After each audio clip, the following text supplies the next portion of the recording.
I'm live over here. Y'all live? Yeah, I see it. I see it. You live, Trey X? Not yet, but it just came. All right, look, man. This is Corey Lee's Boxing, and we're back with another banger. Yeah, we got your boy. We got your boy Suleiman in the building today, man. Shout out Suleiman. And then we got your boy back by popular demand. Fucking Trey X, man. He's back, y'all. He is back. This So dude crazy, yeah, I'm gonna let man. y'all introduce yourself, man, and we get the ball rolling. Why you gonna introduce us and then tell us to introduce ourselves? You crazy motherfucker! Oh man, cause they want to know who y'all are, man. You know. You just told us, man. It's your boy Trey X, man. I'm back to talk shit and regulate, keep everything straight. You know what I'm talking about? Go ahead, Suleiman.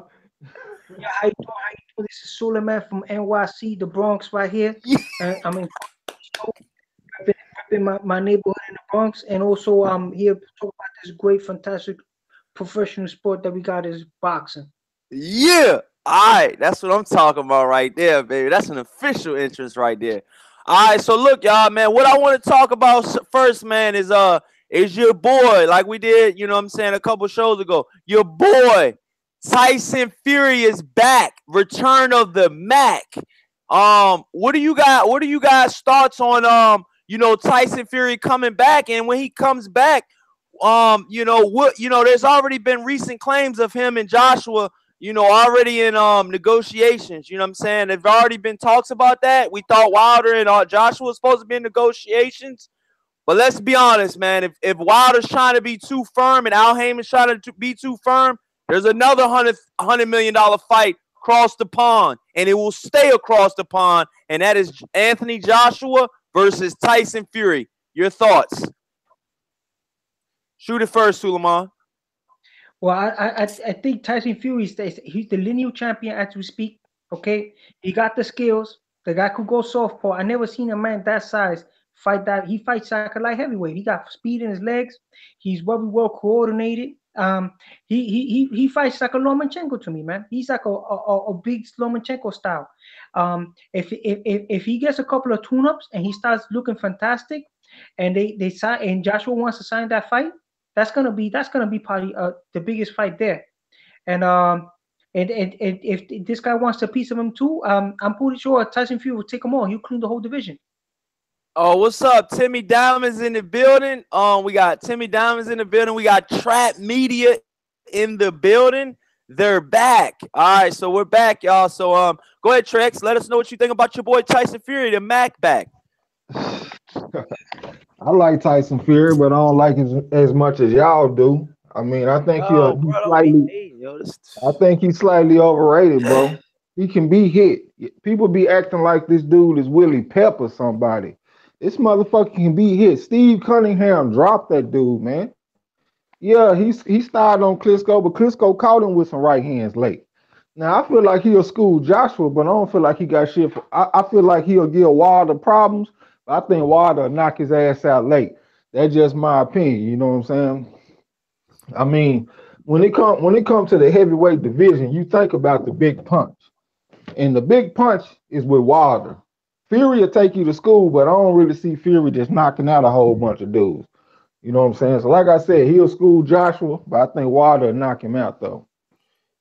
Yeah, I mean, my personal opinion about the whole rundown is I think if the Tyson Fury versus Anthony Joshua fight is made first, I honestly think that that'll be it'll be like one fucking banger, dog, in one shot, dude. Tyson Fury win all his belt backs in one fucking fight, dude. That'll be fucking amazing. It'll be just like fighting Klitschko all over again. Because my personal opinion is, I think that Anthony Joshua is Klitschko 2.0, man. He's stiff as shit. He has zero head movement, and he just waiting to get tapped, man. Man, hold on, you must be talking about old Klitschko, because young Klitschko was I'm had some talking about the range. Klitschko that fought. I don't mean to cut you off. I'm talking about the Klitschko that fought motherfucking Anthony Joshua. All right, I'm just trying to clarify. Yeah. I mean, shit, what? Shit, the Klitschko that fought Corey Saunders won't do much better. I mean, shit, I'm talking Klitschko about the. always had them flaws. I'm talking He about the always young. had. I'm talking about the young Klitschko that had Emmanuel Stewart in his corner, the one that was popping that jab and dropping that hard right hand on your ass. I'm talking about the prime Klitschko. I ain't talking about the one that's holding you and shit all day. I'm talking about the one that was actually fighting and boxing. Shit, Well, that's look, what I'm man. talking about. Well, look, this is what I'm trying to tell your ass, man. Klitschko is one of those guys, man. I thought he would come back for that rematch. He didn't come back. He fucked me up with that one because I had a lot of stock in him coming back. I really wanted You, to see Klitschko again, man. I you wanted put to a see lot of stock Klitschko. in a 42-year-old man coming back. I think Klitschko could have beat him on the second rematch, dog. I honestly think that, He dog. couldn't beat him when he was Joshua 41, but got he'll be. Joshua got floored. He Yeah, I got know. floored. I know he had me in there crunk, and then he let me down because he got off the gas. But I can't sit up here and say, well, a 41-year-old Klitschko didn't win, but a 42-year-old is gonna win. That don't even make sense. Well, Joshua in his prime, man. what I'm trying to tell y'all is, you know, Anthony Joshua has zero to no head movement, and when Anthony Joshua gets hit flush, he goes down, dog. It's been numerous times, and it's been numerous after numerous times that he has went down after flush shots. You know what I'm saying? May it be on the chin, may it be on the jaw. He got hit flush and he went down. You know what I'm saying? It's been time and time again. You know, you don't have to have the best punch or the most power to knock Anthony Joshua down, man. From what I heard, you know, so many guys in sparring, and you know, that's just sparring. That's with headgear on. So just imagine what Wilder's gonna do with no headgear on and this going on. Yeah, Yeah, you preaching to yeah, the choir. Nah, your boy, yeah, nah. Don't ride the yeah. fence. You ride with Fury. Don't ride Oh with no, Wilder. oh Leave no, you that already alone. You know, ain't man. bomb squad. You The ain't bomb Mac squad, man. is still bomb No, it squad. ain't. No, it ain't. It's Fury time. It's only one Tyson Fury. Yeah, that's what it is for you. Bomb squad over here in the States. You ain't from the United States. Shit. Yeah, man. What you got to say, Suleiman? You honestly think that you think Tyson Fury's back, man, or you got to wait to see him? Oh, like this is professional boxing, and the guy has his fundamentals. I mean, he beat a lot of quality. Look at his resume. His resume before he beat Klitschko and became champion, he beat Christian Hammer, and Christian Man have a couple of regional belts, and he beat him. He made him look like an amateur.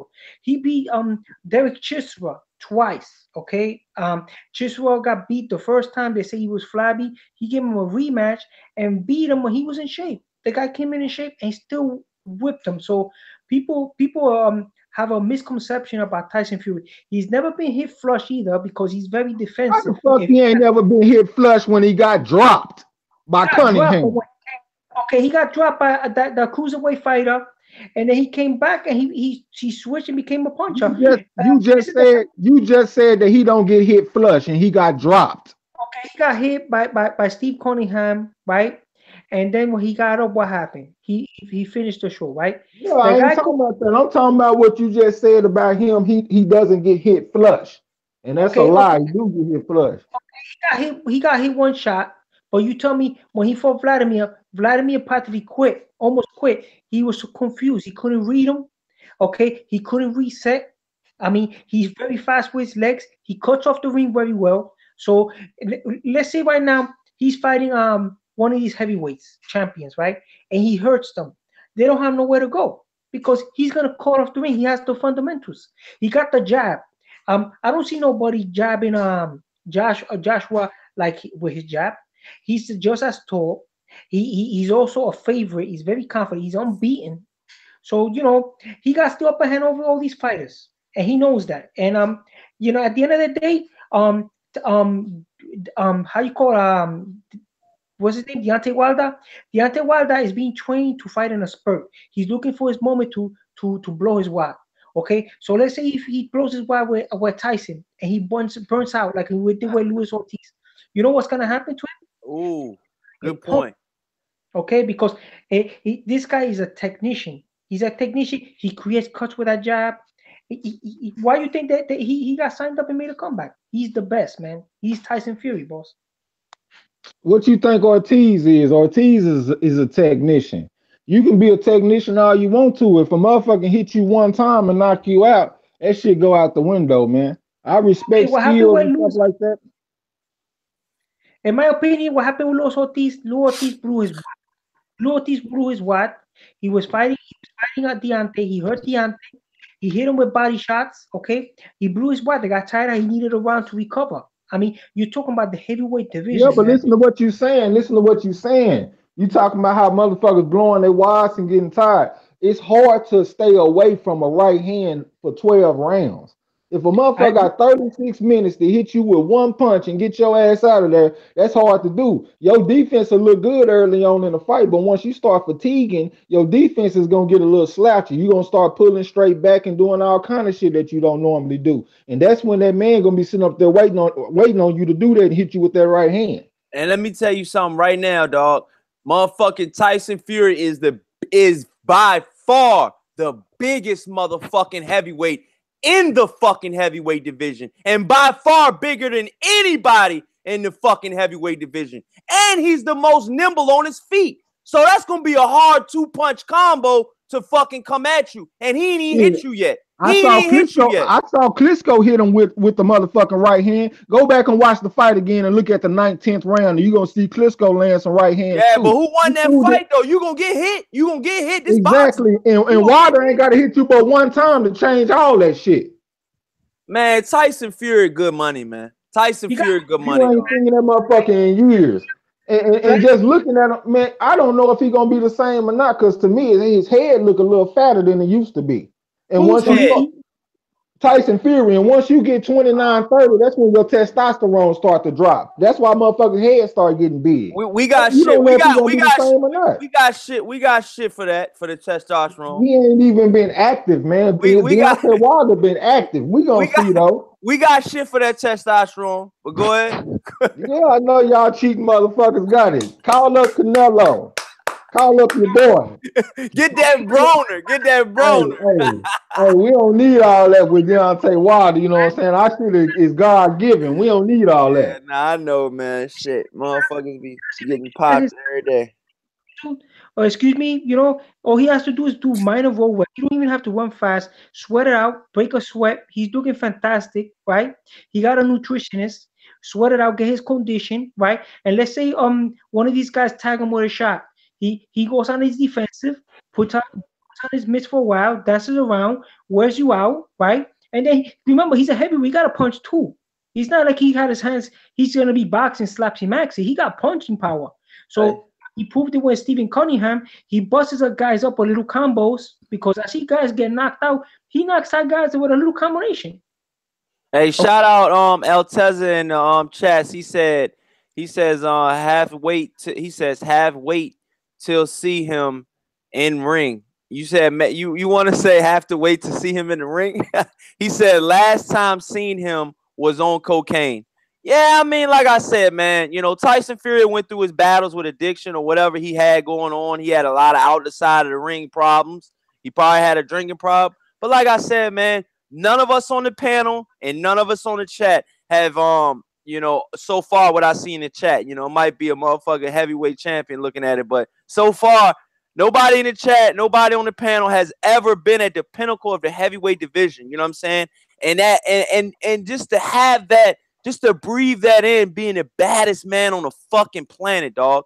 Just to breathe that in, dog, is like something that we probably will never experience a day in our life, man. So who are we to judge to say, he can't do this Yeah, or but can't bro, do that? we can still look at shit though. It ain't like this dude is out there beating Ken Norton and Joe Frazier and Ali and shit. This motherfucker beat a old ass Klitschko and a couple of other people, and everybody making it seem like he's just the most skilled fighter that we ever seen in our life at But heavyweight. Fuck but that. but he was the I'm only, looking at it for what it is.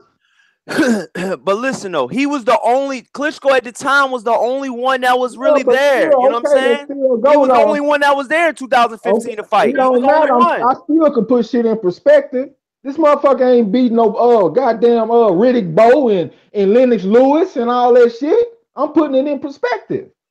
Well, The who's the motherfucker came along when he came up.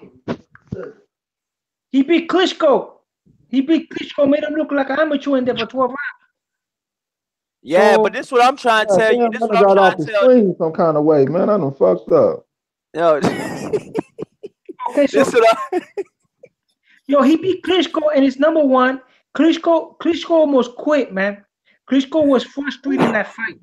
He couldn't read his Man, style, man. The guy's hard to read. He's big, he's nimble, fast. He switches around. He go orthodox. He could do. He's big enough, and then he also got power. Listen, if that man leans on you, that's gonna wear you out. That man's 6'9", man. hey, yeah, chat. Oh, excuse me, man. This was a couple guys in the chat says, Ty, shout out Ty Legacy, man. He's in the chat. He said Ty Legacy said Tyson Fury is good, but he on a 2-year layoff. Slow. He says, slow. He says, slow the boat down, boys. And then he says, you got to see. He said, you got to see. He said, I don't got to be at the panic. He says, to know a layoff is critical. And then Trap Media said Wilder the Shaq of heavyweight boxing, most dominant ever. And then Alteza said after 2 years off, nobody's the same. I guess that's what he want to say. And then Ty Legacy says you if can't just Muhammad sweep a Ali, 2-year layoff and he said sweep it under the rug. You can't just sweep a 2-year layoff hold under on, the rug. if Muhammad Ali wasn't the same when he came back, why am I supposed to believe that Tyson Fury gonna be the same when he blew up to as big as he did and had to cut that weight? You know what I'm saying? That don't even make sense, man. I'm not about to ride on that Fury shit with y'all. Tyson Fury is a different breed in my eyes, A man. different breed than Ali. Man, shut up, man. You saying stupid shit I didn't today. say You that. over I there didn't hanging, say that though. man, you over there I didn't talking even with say that Suleiman though. too I much. didn't even Y'all say tripping. that. Y'all I didn't boys even on that say that. tequila too early, man. I didn't even say that though. I didn't even say that. All I said was he was a different breed, you know? I didn't say he was a different breed than Ali, dog. Chill out. All But I that's said was, nah. but that's the comparison I just made. I This said if dude, Ali wasn't the this, same, then you talking about he a different breed. this dude, hey, go ahead, Suleiman. Go ahead, man. He's a female heavyweight. He's a lineal champion. Okay, and for that, he right now, if I was him and I want to make people believers of me, if he's confident, I will fight Dillian White because it'll be a domestic That fight. would be a good fight. Go ahead. That'll be a good fight, and he'll be a contender. That means if he beats Dillian White, right, he's gonna be a contender. People's gonna be like, "Whoa, this guy just beat Dillian White." Dillian White got skills. He could box. He could do everything. He's hot right now because he beat Lucas Brown, right? Everybody, he's calling out guys. So why you don't call out the lineal champion? Fight the lineal champion. That'd be a perfect comeback fight, right? And you see his fundamentals there. He'd be a premier auto fight, and then from there, all he got to do is beat one guy, one guy for the comeback fight, and after that, fight for the championship. You don't have to be fighting 10 guys, 20 guys. You got to fight one credible contender, beat him, and be back in the ranks. You say, "I'm back, people," and then you start calling out Joshua, the apex. And then if Deontay wants some, call him too. You know what I'm saying? But they're in negotiations anyway. So if I was him, I'll take Manuel Charr, get that belt, and have Joshua unified with me later on. But he got to have some belt on his waist, man, for a second fight. I don't mean to cut you off, man. That's a hell of a point. Fighting Manuel Charr for that WBA regular site. I would favor fucking Tyson Fury on a 4-year layoff with Manuel Charr. That's easy work, dog. What you got to say about that, Trey X? I know you mumbling something, nigga. Shit, I don't even know shit about no Charles. So I can't even speak on it. Well, I could talk about him if you want, boss. You let me talk. I know about him. He's Lebanese, okay? He's living in Europe, okay? The guy's a WBA champion. He got a little power because he shook up Alexander Usmanov when he fought him, okay? He surprised Usmanov. Usmanov is almost as big as Tyson Fury, okay? He has an MMA background. This guy embarrassed him, won the belt, a WBA belt, right? Now they're gonna make him fight a mandatory with Fresno Kendo. Fresno Kendo is 45, something like that. I don't think Fresno Kendo is bringing anything to the table. He's on a 4-year layoff. He's a mandatory. He's gonna look fantastic in that fight, Manuel Charr. All of that shit don't even make sense. How are you bringing up Fred Zaquindo? I ain't heard that motherfucking name in at least a year or two. Like, that shit don't even make sense to me. Like that, I don't even be understanding. Like, how does that shit work? How is Fred Zaquindo in the mix? Because what happened is Fresno Kendo sued the guy that was of the boxing. He did a lawsuit because he was supposed to get a rematch, right? It was written for a rematch when he fought Vosan Chogif, right? And they didn't pay him his money. And then on top of that, they didn't they didn't give him the rematch. So it went into court and they gave it to him. So finally, they have to agree to the purses. He fought for the vacant belt. Manuel Char got the belt. Now he got to do his first defense against Fresh Okendo. So if Fresh Okendo, I don't know, at 45, what could he bring to the table? You know what I mean? I mean, if he manages to win by points, then it's gonna be a guy like Tyson Fury or somebody like that against him. That be good. You know what I mean? But I think Manuel Charles is gonna pull it through. He's gonna probably stop him or win on points, and then after that, that'd be a secondary fight for Tyson Fury after he takes a guy like Dillian White because he needs somebody fast. He want to fight by June, right? Dillian White just won this fight and he looked fantastic, right? But He's hungry but right now. but I don't mean to cut you off. But if he faces Dillian White, that'll put Tyson Fury at the #1 spot for the WBC. Does he want that smoke right now? Will he want that smoke? Because I think Deontay Wilder wants that smoke with Tyson Fury. But I'm gonna be a realist right now. I'm gonna be a realist right now. This is not a biased channel at all. I do like Tyson Fury, but I don't think Tyson Fury is ready for the Wilder smoke at this present second right now.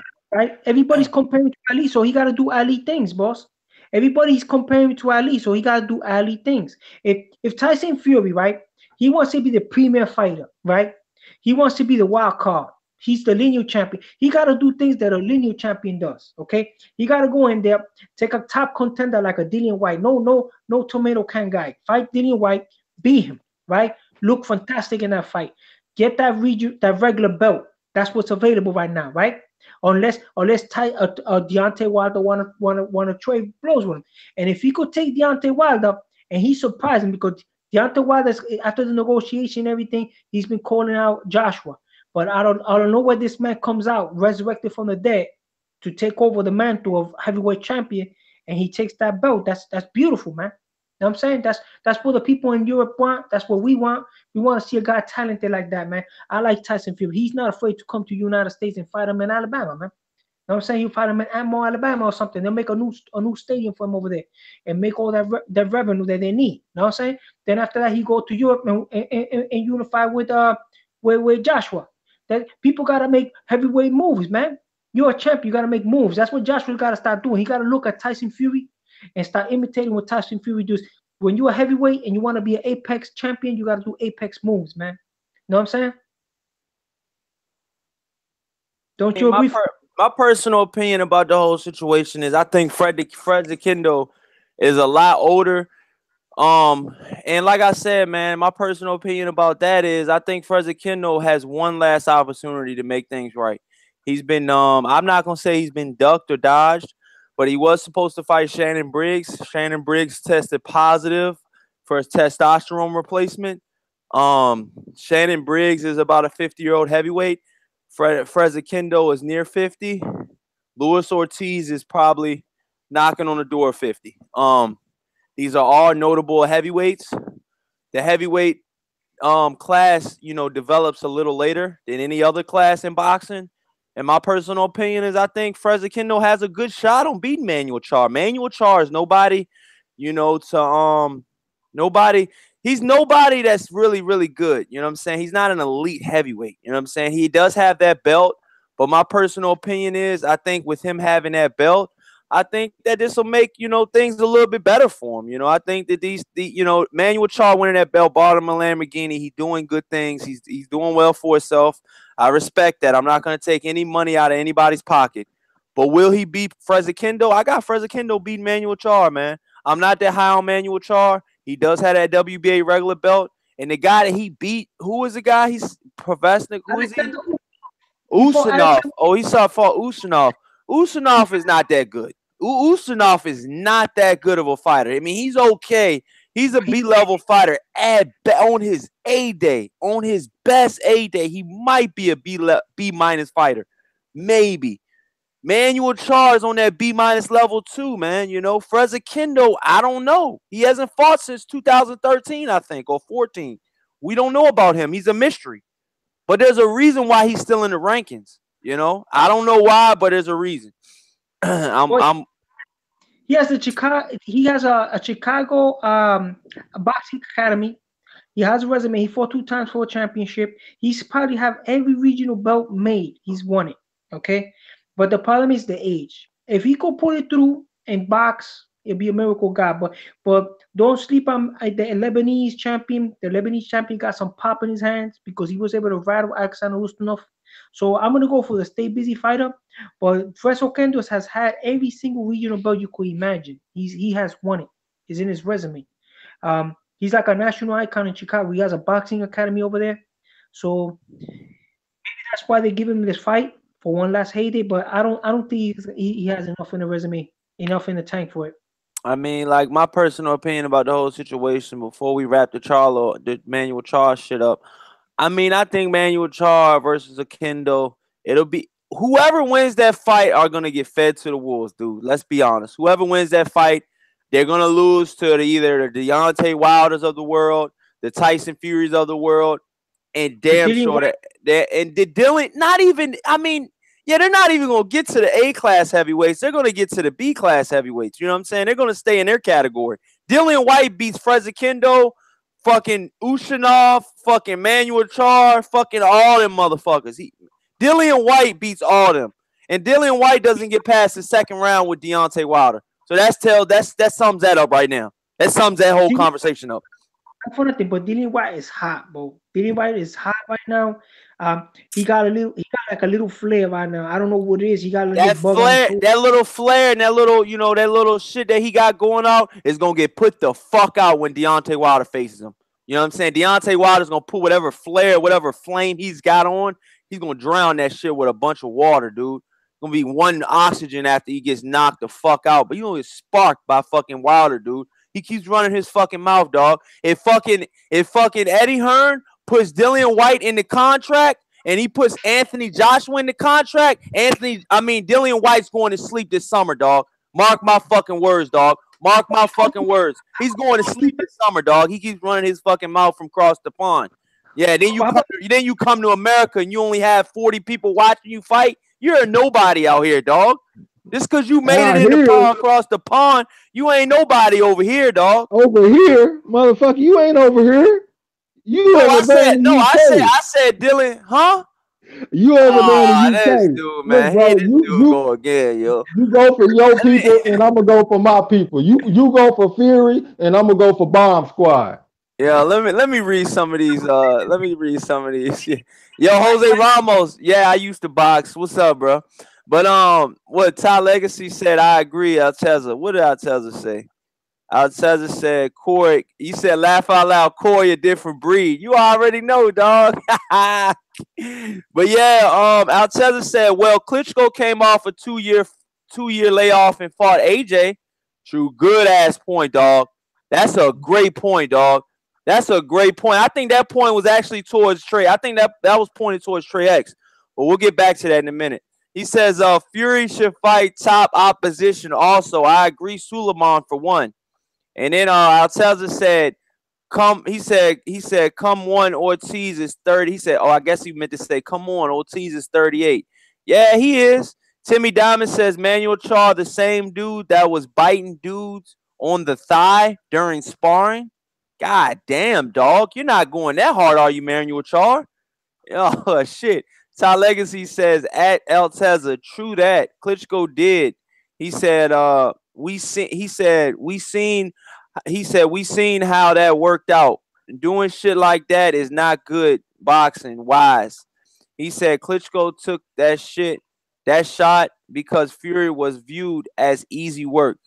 Fury won't no fucking easy work after Klitschko. After he fought Klitschko, the motherfuckers they put Fury on the map. And Alteza said only took fight cause money and put vacant belt on the line. Yeah, but then Ty Legacy says, yeah, he did. How did that work out for him? But that's what I'm saying, man. For all the comments, man, shout out everybody in the comment section, man. But what I'm trying to say is, back to the whole Tyson Fury thing, man. I think Tyson Fury is one of those fighters, man, where he'll actually get his shot. I think, to be honest with you, I think any heavyweight was willing to give Tyson Fury a shot. I don't think any of the heavyweights are ducking and dodging anybody. I think it's a business thing behind the scenes, and you got to get that worked out before you do anything else. You know what I'm saying? Because if the dollars don't make sense, it ain't gonna fucking work, dog. Yeah, It but ain't at gonna fucking work, dog. the same time, it might not make sense to put your golden goose in there with somebody like Wilder either. So it might be some ducking and dodging. The best business move might be not to put Joshua in there with Wilder. Would you put Joshua in there with Wilder, or would you put him in there with Tyson Fury first? What would you do? Both of y'all. I'm asking both of y'all. I would put him in there with Fury first because I feel like if he lose by decision, he can bounce back off of that. Plus, this is the best time to get Fury because he's coming off a long layoff. So you need to try to catch him before he gets sharp again. You know what I'm saying? So I would definitely put him in there with him before Wilder because Wilder knock his ass out. That might be the end of all this shit. We might not even be talking about Joshua no more. Go ahead. Go ahead. Yeah, go ahead. I think he better fight Deontay unified because then when he fight Tyson Fury, Tyson Fury be a contender unless he get that WBA regular belt. He has a better chance of beating Deontay than Tyson because Tyson brings something else to the game that Deontay's a puncher, man. Deontay's a born bred puncher. Deontay's gonna look for a place to pop off, you know. This Tyson Fury is a boxer, a seasoned boxer. Gives you angles. He's tall. He'll get in on you, give you a spot. He'll hug. He's very nimble, man. You gotta study him. He gotta study that guy for like 4 or 5 months, man. Because Tyson Fury is a different breed, man. He's something else. But now with Deontay, he has a chance, a puncher's chance. Yeah, Anthony Joshua has a puncher's chance with Deontay. He could catch him with a punch, rattle him. You know what I'm saying? And try to finish him off. You know, he has a lucky chance, but you know what I'm saying. But Tyson Fury brings boxing, man. But Tyson is a season. He's a southpaw. He could go orthodox. He'll hug you. He'll run. He has speed. You know what I'm saying. You can't run away from him. You get hurt either because he has the speed. He could cut off the ring. You're talking about a seasoned heavyweight that got confidence. He himself considers himself the super heavyweight lineal champion, man, and that's what really is. Okay. All right, my personal opinion about the whole deal is I feel both of y'all statements, and to wrap the whole, Anthony Joshua and Tyson Fury and Wilder, wrap that up. I think it'll be a good fight. I think we got 3 good great heavyweights on the rise, man. I mean, that are already here that are actually not on the rise. They were on the rise when Tyson Fury won that belt 2 years ago. The last time Tyson Fury fought, all 3 of these heavyweights we're talking about now were on the rise, and they're here now. They're here now. We're here now. We can't wait to see them fight each other. Hopefully, we'll get that fight either at the end of this year or the end of next year. We'll get a significant fight. I don't want to see Gerald Miller fight Anthony Joshua, and I don't want to see Brazil fight Wilder. I don't want to see any of those fucking fights, dog. All those fights right now to me, dog, are trash. You know what I'm saying? They're trash-ass fights, dog. And I think that they're easy-ass wins for the champions that they're versus opposition. You know what I'm saying? Their opponent, they're going to be opponents walking in, and they're going to be opponents leaving. That's all they're going to be, dog. Because my personal opinion is there's only 3 significant heavyweights in the heavyweight division. That's Tyson Fury, that's Anthony Joshua, and that's Deontay Wilder. You know what I'm saying? There's 3 big men on the scene, dog. And they're all 6'5" and 6'6" and up. You know what I'm saying? These are big fucking heavyweights. And, dog, I can't wait to see him. I can't wait to see him fight, dog. Even if one of them loses, dog, that makes it even better, man. If Joshua versus Wilder, the loser can fight Tyson Fury, and it'll still be a blockbuster. Let's go. Let's go. There's money in the heavyweight division, man. And I can't wait to see this shit, dog. I'm willing to pay for this shit, dog. This is some shit that could actually really happen, dog. Trap House Boxing. Hey, Trap House, What's man, happening? I'm glad you came, bro, because I needed somebody to talk some sense with me up in here today, man. This nigga. Oh, my God. Man, what's happening, man? What's happening? What's up, Trap House? What's up, man? It sounds like y'all got the homie Treggs against the ropes over here, man. Yeah, man, he stay on the ropes for me, dog. Damn. That's just the one. What I need to do, Trey? Trey, what I need to do? I need somebody to talk shit, man. You folks talking crazy in here, bro. Hey, Trap Yeah. House, I went back and looked at that video that we made last time, boy. You had me laughing like a motherfucker. You were like, man, you were like, Suleiman, you up drinking that tequila this early? Yeah, I fuck with Suleiman, man. I need somebody like Suleiman, man. I need somebody like him. I need somebody like Suleiman, man. He gonna Oh keep me going. shit, yo. What's But poppin', man? yeah, What's we going talking. on, Nah, fellas? but man, we talking to Anthony Joshua, Tyson Fury, and Wilder. It's three horsemen right now in the heavyweight division. And pretty much what I was saying, Trap House, is I was pretty much saying that if one of them loses, like if Anthony Joshua versus Deontay Wilder, the loser can fight Tyson Fury, and it'll still be a blockbuster. That's how fucking good these fights are gonna be in the heavyweight division. And I said I want to see a fight by 2018, by the end of 2018 or early 2019, man. We should have a significant fight in the heavyweight division, man. We should have a significant fight in the heavyweight division. And like I said, I can't wait, man. You know what I'm saying? I can't wait for that to happen, man. And, I'm all ears, man. You know what I'm saying? To what you guys have to say, man. But that's my personal opinion, man. And I'm running with it, man. What you got to say, Trap House? You're back, dog. What's happening? So you saying if one of them lose, either way it go, the next two winners, undefeated fighters, would be a blockbuster fight. Yeah, if out of the three fighters one lose, it's gonna still be a round robin because it's gonna still be sellable. You know what I'm Yeah, saying? yeah, It's yeah, gonna most still be definitely. sellable. It's gonna I still think be a so sellable too. fight. It's gonna still be a sellable fight. So don't think that it's the end all be all if one of them lose, because if one of them lose, to be honest with you, it makes it that more impelling. You know what I'm saying? Well, Wilder beat Joshua. Can Tyson beat Joshua? Then we'll see the Yeah, yeah. we got to see what ant Yes. we got to see what ant can come out the ant pile at the top, regardless. Who you You got know, though, man? What you got going on? Who you think gonna fight first, and what you got going on? You know what I'm saying? Who you think? What's the first significant heavyweight showdown do you think we're gonna have first? Trap House. I think that the pressure is at an all time high with AJ and Wilder, man. I think we about to get this fight. A long time ago. I've been saying that this fight wasn't nowhere near. I thought it was 5 or 6 fights away. But AJ is really acting weird now, man. I ain't never seen him being this vocal. You know what I mean? He doing a lot of shit that he ain't normally used to be doing, bro. It's clearly you can tell some division over there with him and Eddie Hearn, because Eddie Hearn don't kind of fell back from, like, I don't know, man. They ain't on the same page over there, bro. So I'm thinking that AJ in a position, he's stuck between a rock and a hard place right now. He can't fight Fury right now. So it's either I risk it with Wilder and get the big payday if I lose, or I just take this okay payday with Povetkin, because that's a risky danger over there too. Or do I just cherry pick and let the fans call me a cherry picker? He in the corner, man. He got to make a decision. I believe that's just see, my see, opinion. let me piggyback on what you just said a little bit. I bet you would, motherfucker. Because Uh-oh.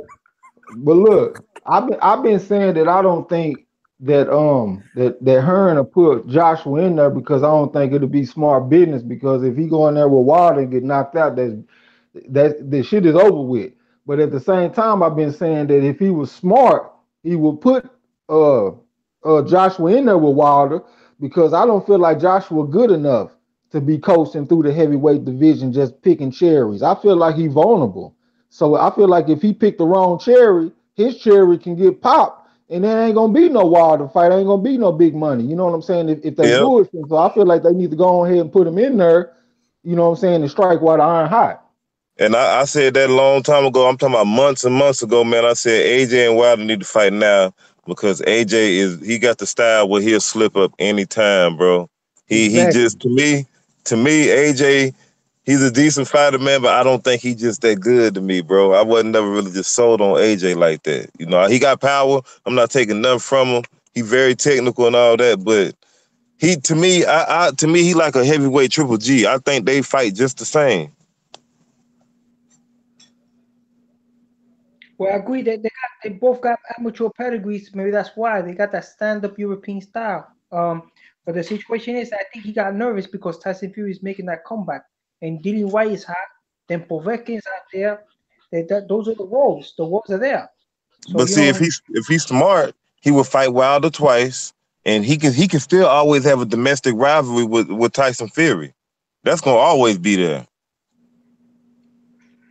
But Tyson Fury is the most dangerous one, in my opinion. I think Oh Tyson yeah, Fury. look, Suleiman. I hate to agree with you, but I agree with you on this one. To me, Tyson Fury. look, no, you know I gotta fuck with him. You know I gotta fuck with Suleiman. Hey, look, Tyson Fury. To me, I always said Tyson Fury. If Wilder can beat Tyson Fury, that's when you you can't deny Wilder. Then I mean, to me, I think AJ is an easy fight. But if he beat Tyson Fury, I don't think a lot of people really understand this shit. If Wilder can beat Tyson Fury, bro, man, you got to make a strong argument with some shit, some for real, bro. Yeah, for real though. And that's what I'm trying to tell y'all, man. Like right now, I personally think that I think Tyson Fury is the #1 heavyweight in the world, man. I personally think that because we've never had a champion like this get stripped of his belts. Nobody's beaten Tyson Fury. This is one of the first times in the heavyweight division that this has ever happened, man. What you mean? Ali happened, man, and he came back and got dropped by Frazier when he came back. The motherfucker was not the same. He wasn't the same Cassius Clay dance around the ring all day. He was a different fighter. This can happen. The same thing can happen with Tyson Fury. He is not guaranteed to be the same. I can't favor him over a dude that's been active like Wilder. All right, well, I understand the activity, man. That's another major, key right there. I don't put him over Wilder like that. I think that's a tough fight. I still just don't think AJ can beat Fury, man. I don't either, bro. I'm not high on AJ at all, bro. I feel like AJ is like a B+ level fighter or some shit to me. You know what I'm saying? So I think Fury will take him to school. My personal opinion about the whole fucking rundown is I was bomb squad until there's only one Tyson Fury. And he's back, baby. And I can't wait to see him back, dog. This is what the heavyweight division needed, man. Yeah. Corey, switch out. Look at it. Look at it. Nah, I mean, to be honest with you, man, from one of my first shows, man, I was already saying, Tyson Fury. This was like 2 months ago when I made my first boxing video. You know what I'm saying? But, I've always said that on numerous shows. Jose Suleiman heard me on Ringside Reporter. Jose Suleiman seen me on the Boxing Voice. I said from day one that Tyson Fury was the best. And until you beat the best, he's still the best in my personal eyes. You know what I'm saying? Y'all got 2 eyes of your own. You see what y'all see out y'all 2 eyes.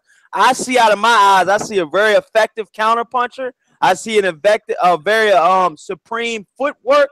And that's hard as fuck to get in the heavyweight division. Let's be honest, y'all. Footwork is one of those things, man, where either you got it or you don't, man. Anthony Joshua would never have footwork. Anthony Joshua's not a footwork type of guy, man. You know what I'm saying? He ain't. Tyson Fury be playing with him. Man, Tyson Fury will play with that motherfucking Anthony Joshua around that ring, dog. I'm letting you know that now, dog. It'll be practice. It'll be like a sparring match, and he probably do some dancing, doing some dumb shit in the ring, dog, because Anthony Joshua doesn't move. He's a stationary target waiting to get plucked, dog. But we've been on this fucking subject for over almost an hour now, man. I want to rock to a fucking a statement that we were talking about last time that we needed to pick back up off because I had to go. Earl Spence Jr. versus your boy, Terrence Bud Crawford, baby. We're back at it again, man. And like I said, from the last time we've talked about it, conversations have actually went a little bit harder, man. I've seen more YouTube, more blogs, more websites talking about this blockbuster fight more than ever, man. This is a fight that has to get made after they're both are fighting in June, man. We got to get this fight to happen, man. Keith One-Time Thurman is null and void right now. He's not around right now, man. So, my personal opinion is, man, I really want to see this guy, fight. And I really want to see, Keith Thurman get back into the mix. But the welterweight division cannot be held up by one guy, man. We got to keep it going, man. And I want to know your thoughts on will the fight happen this year, or will we get a 2019 Terrence Crawford Earl Spence showdown, and who will win? Trap House. Start it all, baby. Uh, I don't think it'll happen this year, bro. I think that I think if anything, it'll happen next year. And if it was to happen right now, it's kind of hard. See, right now, I'm gonna put it like this, bro. I gotta say it's 50-50 right now because I ain't seen Terrence Crawford at 147. Even though I truly believe he gonna still look pretty much the same, but I gotta see it still though. I gotta see. It. I ain't gonna get crazy and reckless because Errol Spence is a great fighter, man. I ain't gonna hold you. So I got to see, how he is against the strong Keith Horn, not Keith Horn, Jeff Horn. He You said know what I'm keep saying? on, yo. God Yeah, damn, dog. I, That I, motherfucker had 5 niggas in his name at his head at one time, dog. yeah. Sometimes I be saying Keith Van Horn. You remember That's Keith what Van I was Oh Horn? thinking, yeah, yeah. Trap I House. I remember was him. thinking Yeah, I about Keith remember him Van from the Horn. Nets. From the Nets. Yeah. Yeah, man. Shit, man. Man. But yeah, Oh my man. god. I got to see that though, bro. I really got to see that. It's gonna be very interesting though, man. Keith Thurman over there in denial talking about that's his only excuse he got when it come down to Terrence Crawford. We got to see him at 147. I agree, but he don't acknowledge his skill set though. I mean, he don't say that.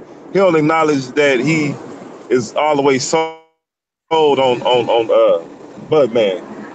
But we gonna see though, man. Right now, I got it as a 50-50 until I see Terrence Crawford fight Jeff Horn. All right, I'll go next. All right, I'm a Bud Crawford fan too, just like a Spence fan. So this gonna sound crazy, but hear me out. I really don't want the fight to be next because I want Terrence Crawford to have a good chance to acclimate to this weight. Like when Andre Ward went up to fight Kovalev, he had two fights at light heavyweight before he fought Kovalev, not just one. So I want Crawford to have the same opportunity. You know what I'm saying? And and to respond to what Trap House said, I think Trap House was saying that Errol Spence don't respect Crawford's skills. Is that what you said? No, I was talking about Thurman punk ass. Okay. 'Cause I was gonna speak on how Bud Crawford and Bo McNam been talking about Spence, how they gonna turn him a new asshole and shit. You No, know? no. Spence always gave Crawford his utmost respect, man. It seemed like Bud be kind of lightweight, be more disrespectful about Earl than Earl do to Bud on the Yeah. cool. That's what I was gonna say. That's what I was gonna say. But I do want the fight to happen. I just want Bud to have a good chance to acclimate to the weight and stuff. I want this to be a good fight, man. I don't want Earl just to go win. I want this to be a good fight for boxing. You know what I'm saying? So I want them to fight at their very best. But I do feel like Earl will take it though. That sounds legit though, bro. I can't even dispute you on that, man. That sounds pretty good. Hey, you ain't wrong for going with that. Yeah. But I'm done. That's my take. You can go, Suleiman. Okay. So yeah. So I don't want to interrupt anyone, but how Oh, you call? Suleiman, you was doing all the interrupting last show, dog. Don't act like you motherfucking. Hey, he done tighten up though. Give him his props. All right, Suleiman, you doing better now, though. But go ahead, dog. I got you, dog. Okay. Go So ahead. yeah. First I want to see Terrence Crawford get acclimated to the weight. I want to see if he could put it off and beat Jeff Horn because Jeff Horn is a champion. He's a tough champion. I mean, he's tough enough that how you call Manny Pacquiao didn't want to give him a rematch. I mean, that should show you something. He's not an easy pickings. So if he beats him, right, and looks how you call looks very productive. That's a good word. Productive at the 147 division. Then and ever Spence they can make the fight and the purses are good. I would like to see that because it will produce a unified champion with two belts, and that's what we need because Keith Thurman has disappeared, and I got a feeling he's gonna be stripped. You know, so once we see that fight, then we're gonna see a true apex welterweight at that division, and then these other two number one contenders, I guess, will fight the winner, Sean Porter or how you call Danny Garcia, or they're gonna fight each other, and then they're gonna have to unify and become a undisputed welterweight champion. Um, you guys know my opinion. I think Errol Spence is a much better fighter, Well, let's give the guy a chance. Let's see if he could win his WBO belt.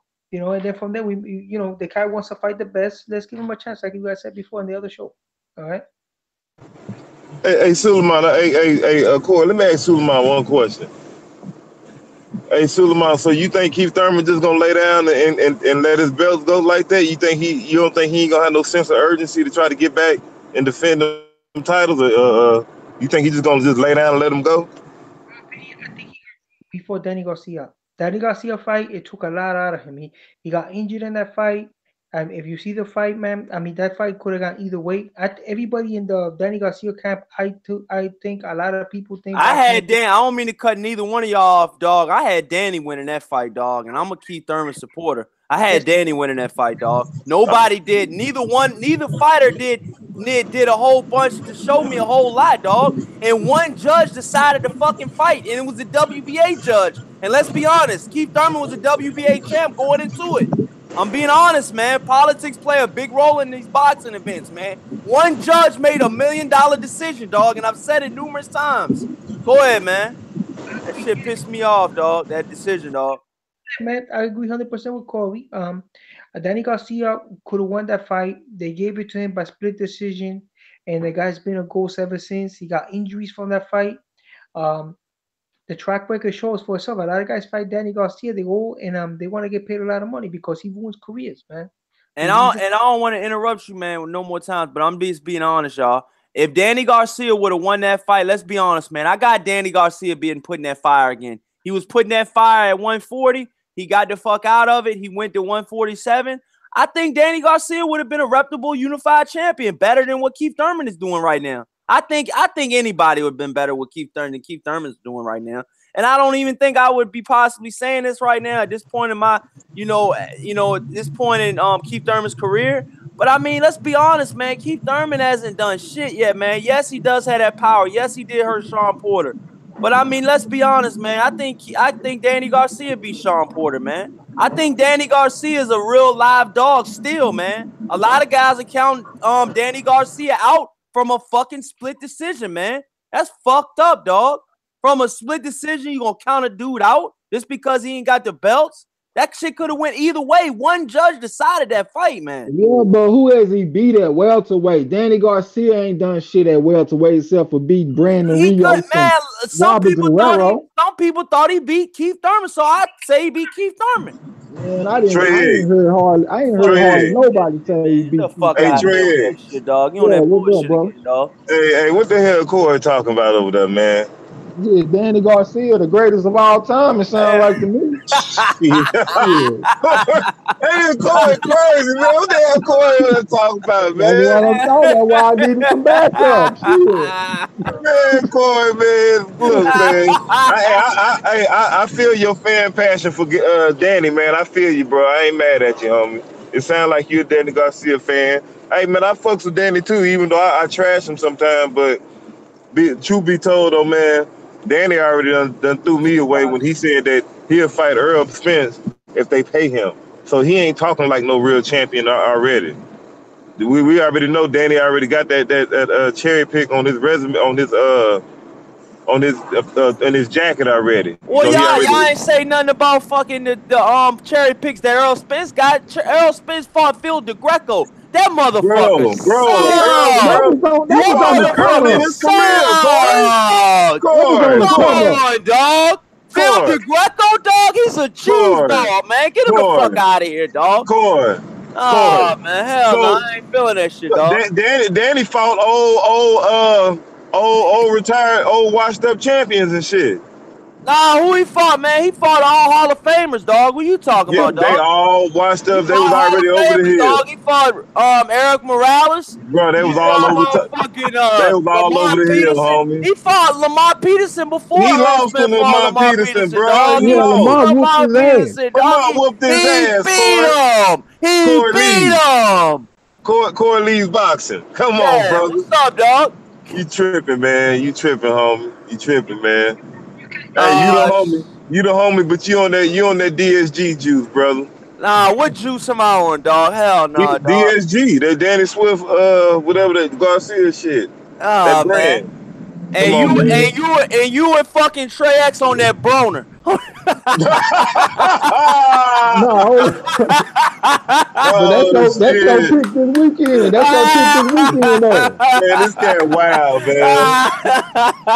This cat here wild, hold man. on, Trap Out. That's what he do.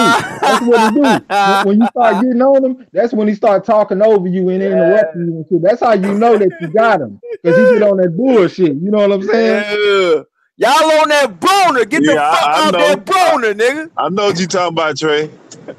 Corey think he nickel slick over there.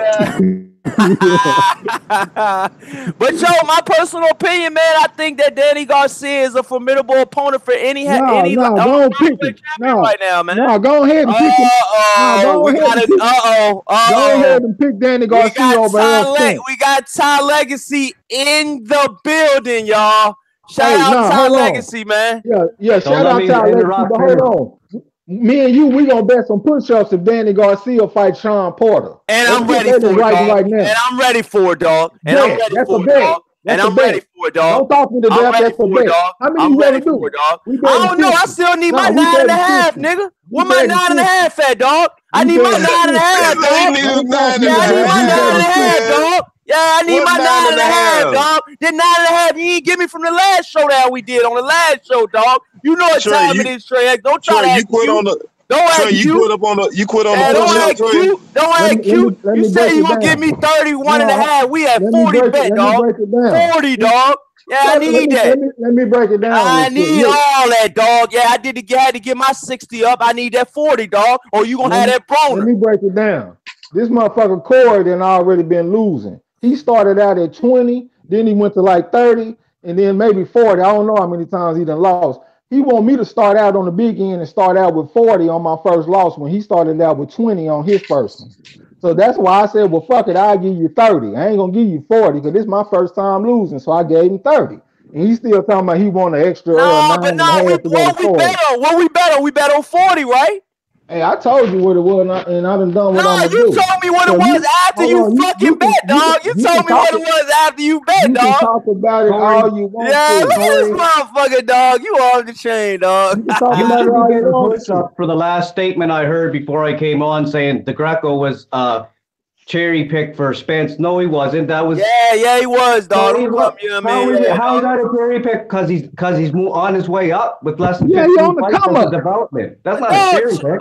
But dog, come on, let's be honest though, y'all, man. Let's be honest with yourself, man. Phil DeGreco, he wasn't a formidable opponent for Earl Spence. Corey. Phil DeGreco picked Earl Spence at the last. It was a late notice fight, bro.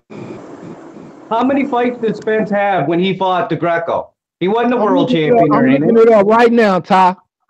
I already know it's not a cherry pick. It's not a cherry pick. Look at Danny Garcia's resume, dog. He fought some killers at when he only had 18 fights.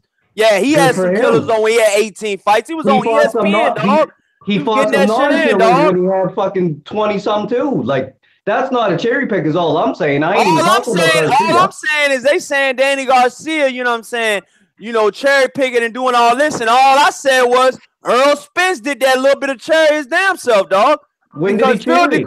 Phil DeGreco is not, it's a cherry. That's a cherry. Man, he didn't pick the man, Corey, man. Oh, Danny Garcia picked his opponents. He ain't pick his opponents. Hold on. Earl Spence Jr. was 16-0 when he fought Phil DeGreco. 16-0. Yo, Trex, how you know, dog? Because I just looked on BoxRec. That's not a cherry, buds. It's a fucking. You don't got. He wasn't. If you were talking with Spence right now, maybe you'd have a point. Not 15 or 16 fights. That's not a cherry. So what about Spence fighting Lamar Peterson, dog? That wasn't. It was a mandatory. It was a mandatory. That's because your brother. That was not a mandatory because That's because your brother Keith Thurman don't want to fight. Tell your brother Keith Thurman to fight. He ain't got to fight Peterson. Who? Tell your brother Keith Thurman to fight, and he don't have to fight Peterson. My brother ain't named Keith Thurman, dog. Yeah, that's a bad comparison, though, Corey, because Peterson is not Samuel Vargas. Corey, you ain't from Clearwater? Nah, he from the UK. He from the UK, Trap. He needs to drink some water. He's dehydrated. This dude, man, y'all off Real the chain, talk. dog. Why y'all doing me like that, dog? Real talk, man. First I'm Kel Brook, then I'm Keith Thurman. I don't know what y'all doing, man. But look, all I'm gonna say, man, is that personally, I think that Earl Spence. I think Danny Garcia could beat Earl Spence. My personal opinion, man. My personal opinion. I think Danny Garcia would do really good against Earl Spence. Suleiman, let me know your thoughts, But you Suleiman. go hold up. No, I ain't finna let you off the hook, man. Hold up. No, I ain't no stool in my ass. Hold on, nigga. But you gonna tell me I'm crazy and I need to lay off what I'm on because I said Gerald Miller eat Joshua ass like a goddamn cheeseburger and a pancake at the same time. Nigga, what the hell is you on? Oh, hold on, Trap House. Hold on, Trap House. Guess who Danny what you gotta Garcia? say, Now hold Quez? on. Guess who Danny Garcia fought in his 16th fight?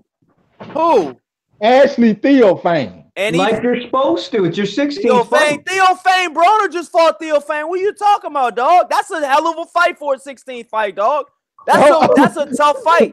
That's a tough fight. That ain't the Corey, Theophane stop you see changing your now, logic. dog. Stop changing your logic That's based a on the tough fighter. fight, dog. That's a tough fight. Corey good at twisting the narrative and manipulating the way he wants to. Exactly. I know. No, that's a good fight, dog. That's a good We don't fight, let him dog. do that shit though. That's a We good don't let fight, him dog. do that. That's So a good Ashley fight, dog. Theophane is a better fight than Phil Greco. Fuck yeah. All Fuck right. yeah. Fuck yeah.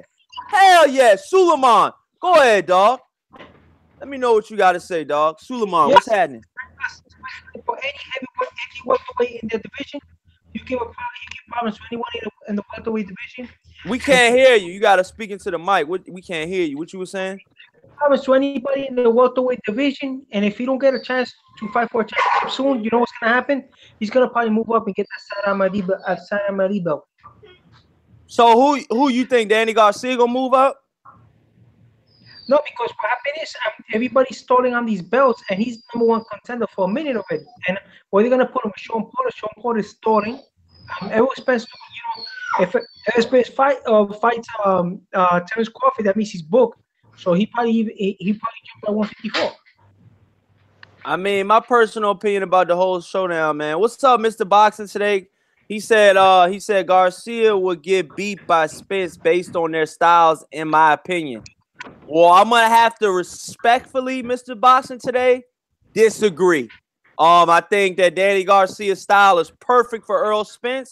I think Earl Spence, when a guy's boxing him, he has trouble. A la Kell Brook. I think that Danny Garcia does have the boxing ability to beat Earl Spence. Okay. That man crazy. That man out his mind. Why y'all? I can't even. Y'all I'm not saying it wouldn't Let me be ask Corey a competitive. question. I'm not saying it wouldn't be competitive in spots, but his style doesn't help him because his style. Oh man, this Corey got my stomach hurt, man. Danny don't got the feet to get out of range, man. Let me ask you a question. Let me ask you a question, Corey. Can you please explain Rod Soka and Samuel Vargas on your boy Danny Garcia's resume fairly recently in his resume at that? Well, the Raw Soccer fight was coming off of like a year layoff, and he had to get, a fight in before he fought an elite fighter. And I think that after he fought in Raw Soccer, he fought a really good opponent. Who did he fight after Raw Soccer, sir? He fought Lamont Peterson, which he arguably got his ass whooped. Okay, so arguably, all I do is go on black and white. No, well, I look at black and white, but he had his ass busted up out there. He had him on the ropes. Shit. Okay, explain Samuel Vargas to me.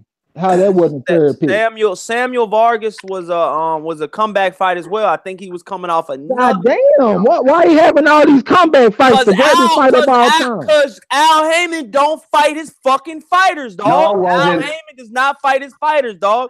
What the hell you talking about, dog? No, Vargas was an acclamation to get Thurman. But either way, the only point I was debating was in your 16th fight Le Greco when you're not a champion. I mean, the man only had 16 fights. It's not a cherry pick. Hold on, Ty. Hold on, Ty. How was that an acclamation fight to fight Thurman when he before Samuel Vargas he fought Robert Guerrero for the vacant World Boxing Council World welterweight title? I'm not saying I agree with it. I'm just telling you what it was because I talked to Samuel Vargas because Samuel Vargas boxed on a Brandon Brewer card down here down the street from my house. There's a reason why he got that. He took that Samuel Vargas fight, and that was the prep for Keith Thurman. But hold on, didn't Danny Garcia fight Paulie Malignaggi at welterweight? Yeah, So Paulie Malignaggi. So hold on. Before Keith Thurman at welterweight, he would have fought Paulie Malignaggi, Robert Guerrero. That's already 2 fights. So he needs Samuel Vargas for an acclamation fight. He already had 2 fights. Yeah, he was coming off a year later. That was a cherry pick. And Trey, and he fought a used and abused Zab Judah. Come on, bro. Yo, Zab Judah was a pretty good fighter at that time, man. Oh man.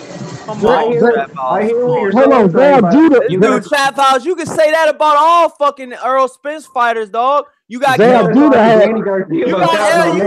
look, y'all. Earl Spence's best win was, and when he got his fucking title, was coming off a badly beaten Earl Spence from Triple G, dog. So okay, I mean, what the fuck y'all talking about? So you discredited. We being honest.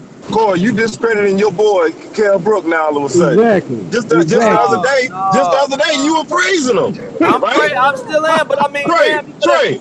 They rushed him into that fight. Because he had just got it out. Corey, come on, dog. Yeah, Corey, you just said that Kell Brook is still a hell of a fighter. Ain't nothing wrong with him. So now you taking away the fact, man, come on, Corey, don't do this, man. But I'm being honest with you, though, dog. They did rush Kell Brook into that fight, dog. I'm being honest. He just got his eye socket broken in the Triple G fight, man. He went through some punishment. Look, He went through some punishment, dog. They had to mandate that fight, or they was gonna get stripped of his titles. He wanted to keep his titles.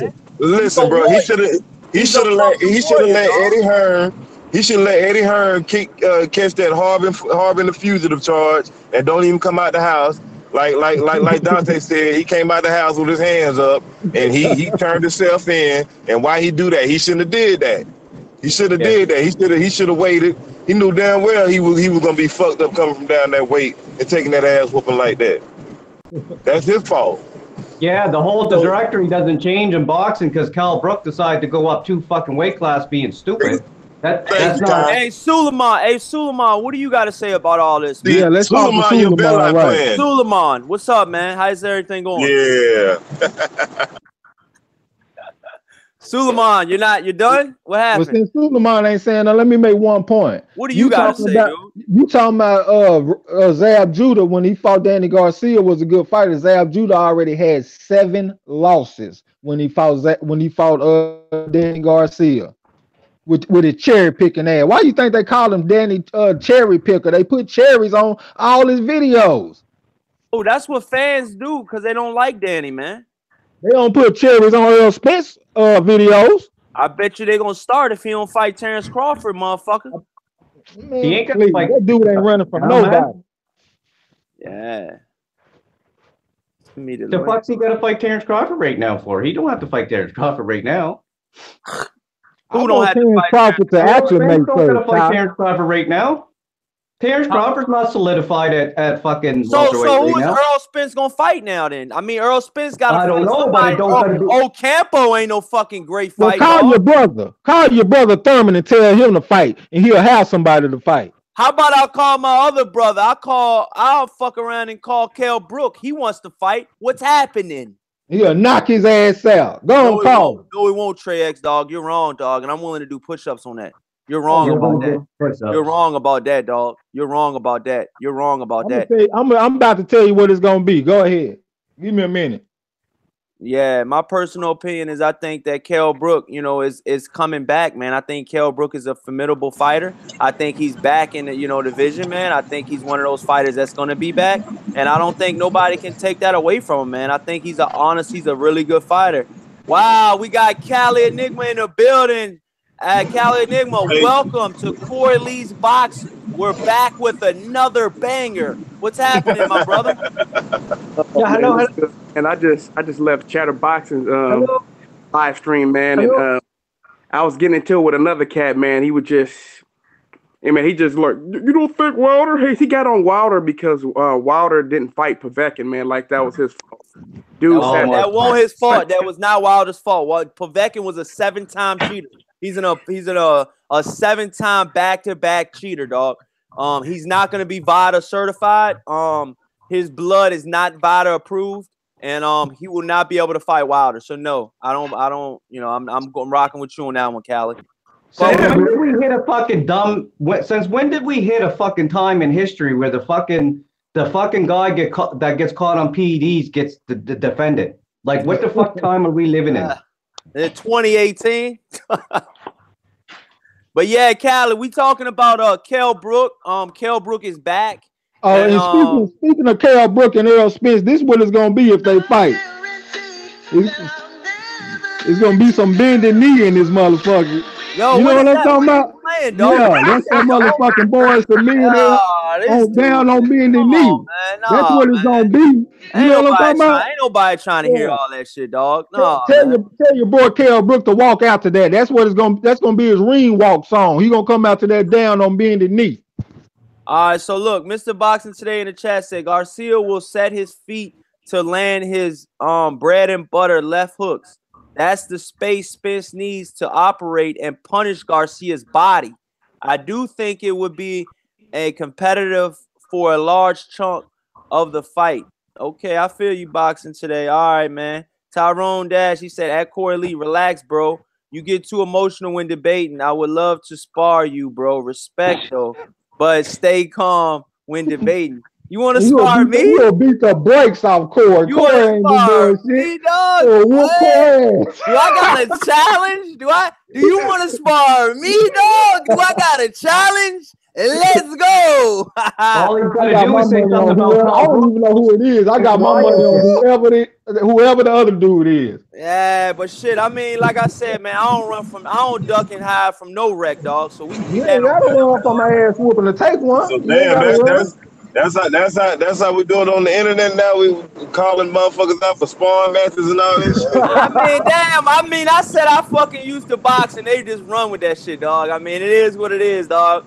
You know what I'm saying? You knew they was gonna do that. Yeah, and Corey, you knew they was gonna check your oil, see if you need an oil change. Yeah, but look, I stay ready. I stay in shape, so a motherfucker ain't gonna catch me slipping. That's for goddamn sure, dog. I stay ready, dog. You know what I'm saying? I'm always in the gym, dog. If I ain't out here, I'm in the gym. I'm working or I'm fucking doing something on my car, dog. So you ain't gonna catch me slipping. Cool, I'll give you one round. I'll give you one round and you will be tired in a motherfucker. One round. I give you one round and you tired as fuck. I guarantee. Man, hell no, dog. You must got me mistaken by some other guys you talking about. Like, so you been running? You been running and shit, or you just been lifting weights? I be getting on that treadmill, dog. My win good money. Bob, Corey, that shit ain't nothing to do.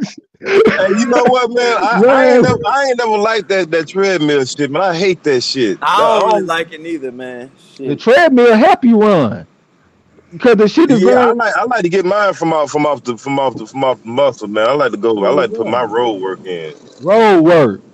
Yeah. And man, to be honest with you, Tyrone, the Dash, the God, man, I ain't nobody get emotional, man. These are all my boys, man. Like I said, I just like Kell Brook, man, and my personal opinion is they don't like Kell Brook, you know, for the far majority of them. No, man, Corey, don't do that shit, man. Corey, don't do that shit, man. Come on, bro, don't do that, Corey. So what is it then? Either y'all like him or y'all don't like him, dog. Man, Corey, Kell Brook is like the top three, one of the top three best fighters in the UK. It's him, Tyson Fury, Billy Joe. And that's probably about it that I can think of. Josh Taylor, my boy, Josh Taylor. That's it.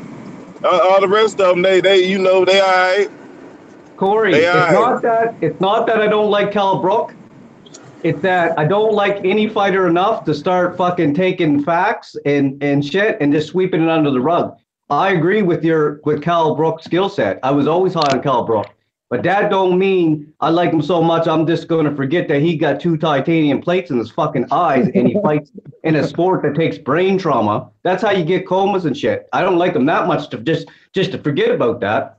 That is a factor. That's a factor. My personal opinion is on that situation on the titanium face. My personal opinion is I think that since he's got those titanium plates in his face, I think he's a far better fighter now, man. I think he's ready to go. No, I think he is. I think it's surgically repaired, man. That's my personal opinion. Every time you get hit on that fucking plate, it fucking spreads. It spreads to the other eye. That's why he got his other eye broken by Errol Spence. Putting plates in your fucking eyes don't help you from getting punched in your eyes, bud. It might help you get a coma. And then let me throw this in because I actually like Kell Brook, man. I'm a Kell Brook fan, even though it's hard to tell. Right. I just don't like him over the top 154 pounders and Errol Spence. You know what I'm saying? I think Kell Brook is a hell of a fighter. I feel like he'll be Keith Thurman. Shit, one of the fights that I wanted to see was Bud Crawford versus Kell Brook at 47. I thought that would have been a good fight.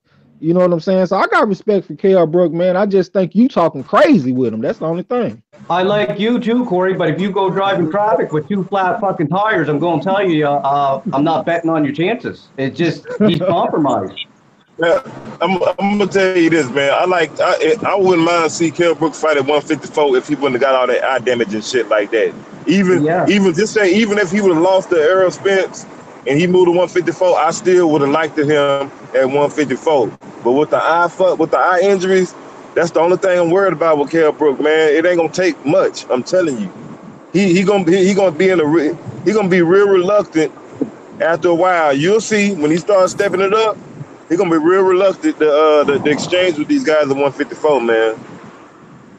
Yeah, and then another thing, Trap House, like he took that damage, and at the same time, like 154, like them dudes come in a lot bigger, man. Like at welterweight, dudes come in at 5'8", 5'9". At 154, they coming in at 5'11", 6 foot.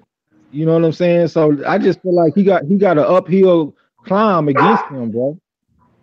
Yeah, because Kell Brook, he likes to take advantage of smaller fighters and lean on them and put them in the headlock, push their head down and shit. And he ain't gonna be able to do that with like Charlo and all them. He ain't gonna be able to do that. He was having trouble. Well, he was doing it with Errol Spence, but Errol Spence was just strong enough and big enough to negate that shit and push through and beat him still, But he can't do it at 154 with those guys, man. He can only get Saddam Ali's and guys like that he can fight and do that too. He ain't gonna be able to beat no Charlo, no Herb, no none of that. He can do Lubin or somebody maybe like that. Yeah.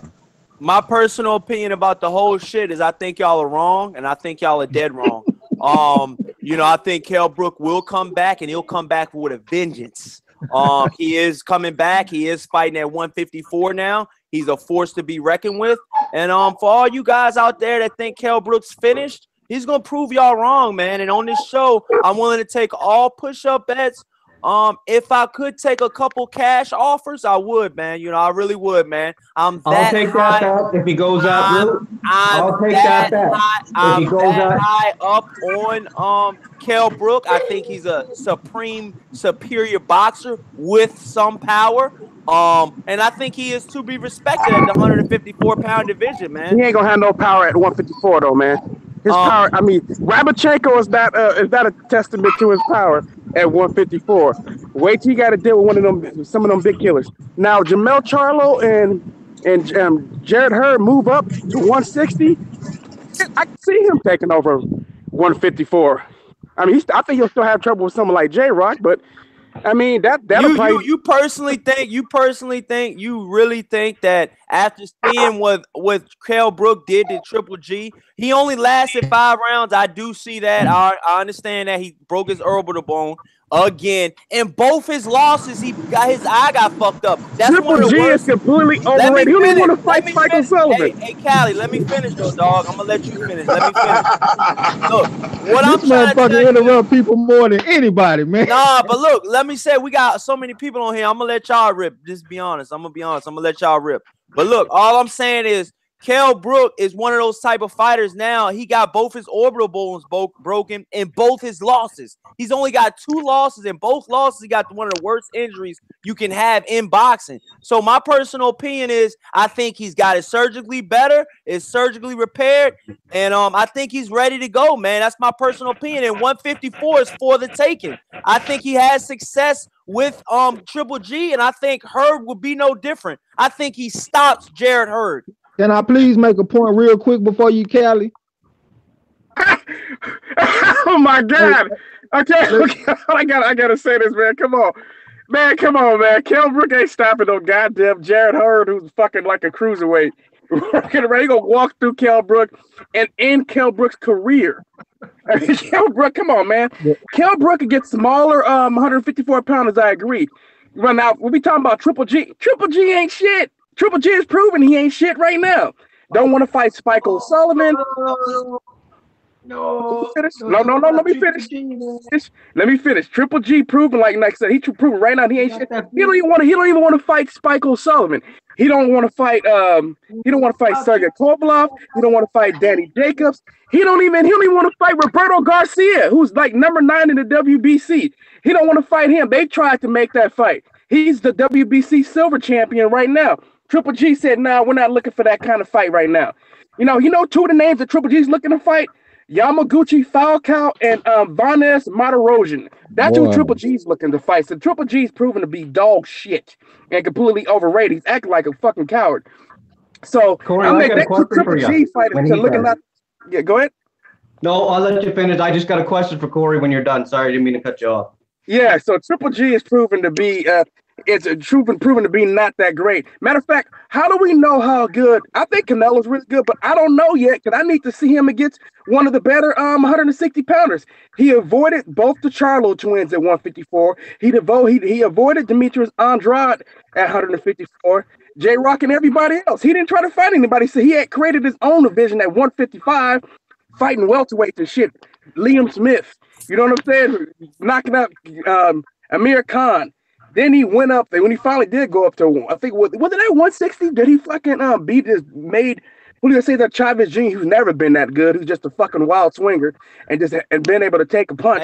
Hey, Callie, hold on. Let me read some of the comments. Hold on. I don't mean to cut you off. Hold on. Mr. Boxing today said Khan versus Brook needs to be made. He said that before they both call it quits. Long overdue. And then Casey Robinson says Brook gave Spence a hell of a fight. He slept on. And then Larissa Johnson said mad love Corey. And then Casey Robinson said he beats Hurd. These guys tripping. And then hold on, let me make a point real quick. Hold on, you can read that shit in a minute. Now look, this motherfucker. Yo, the fans come first. Hold on, man. They got Kell Brook at BoxRec got Kell Brook at 5'9" with a reach of 69 inches. Now this motherfucker, Jamel Charlo, they got him at 5'9" with a 73-inch reach, and then they got Jarrett Hurd at 6'1" with a 76.5 reach. This motherfucker Kell Brook ain't got no physical advantage over nobody, man. He gonna get his ass whooped. Hey, One Corey, thing I we know got a about Jamel question for you, Charlo is closer to 6 feet. Jamel Charlo's closer to 6 feet than he is since I'm 5'9". I don't know if anybody's ever seen him, but hey, Jamel and Jamal Charlo ain't that short. So No, they got Jamel. They got Jamel. Jamel Charlo was 5'10". They got Jamel Corey, at 5'11".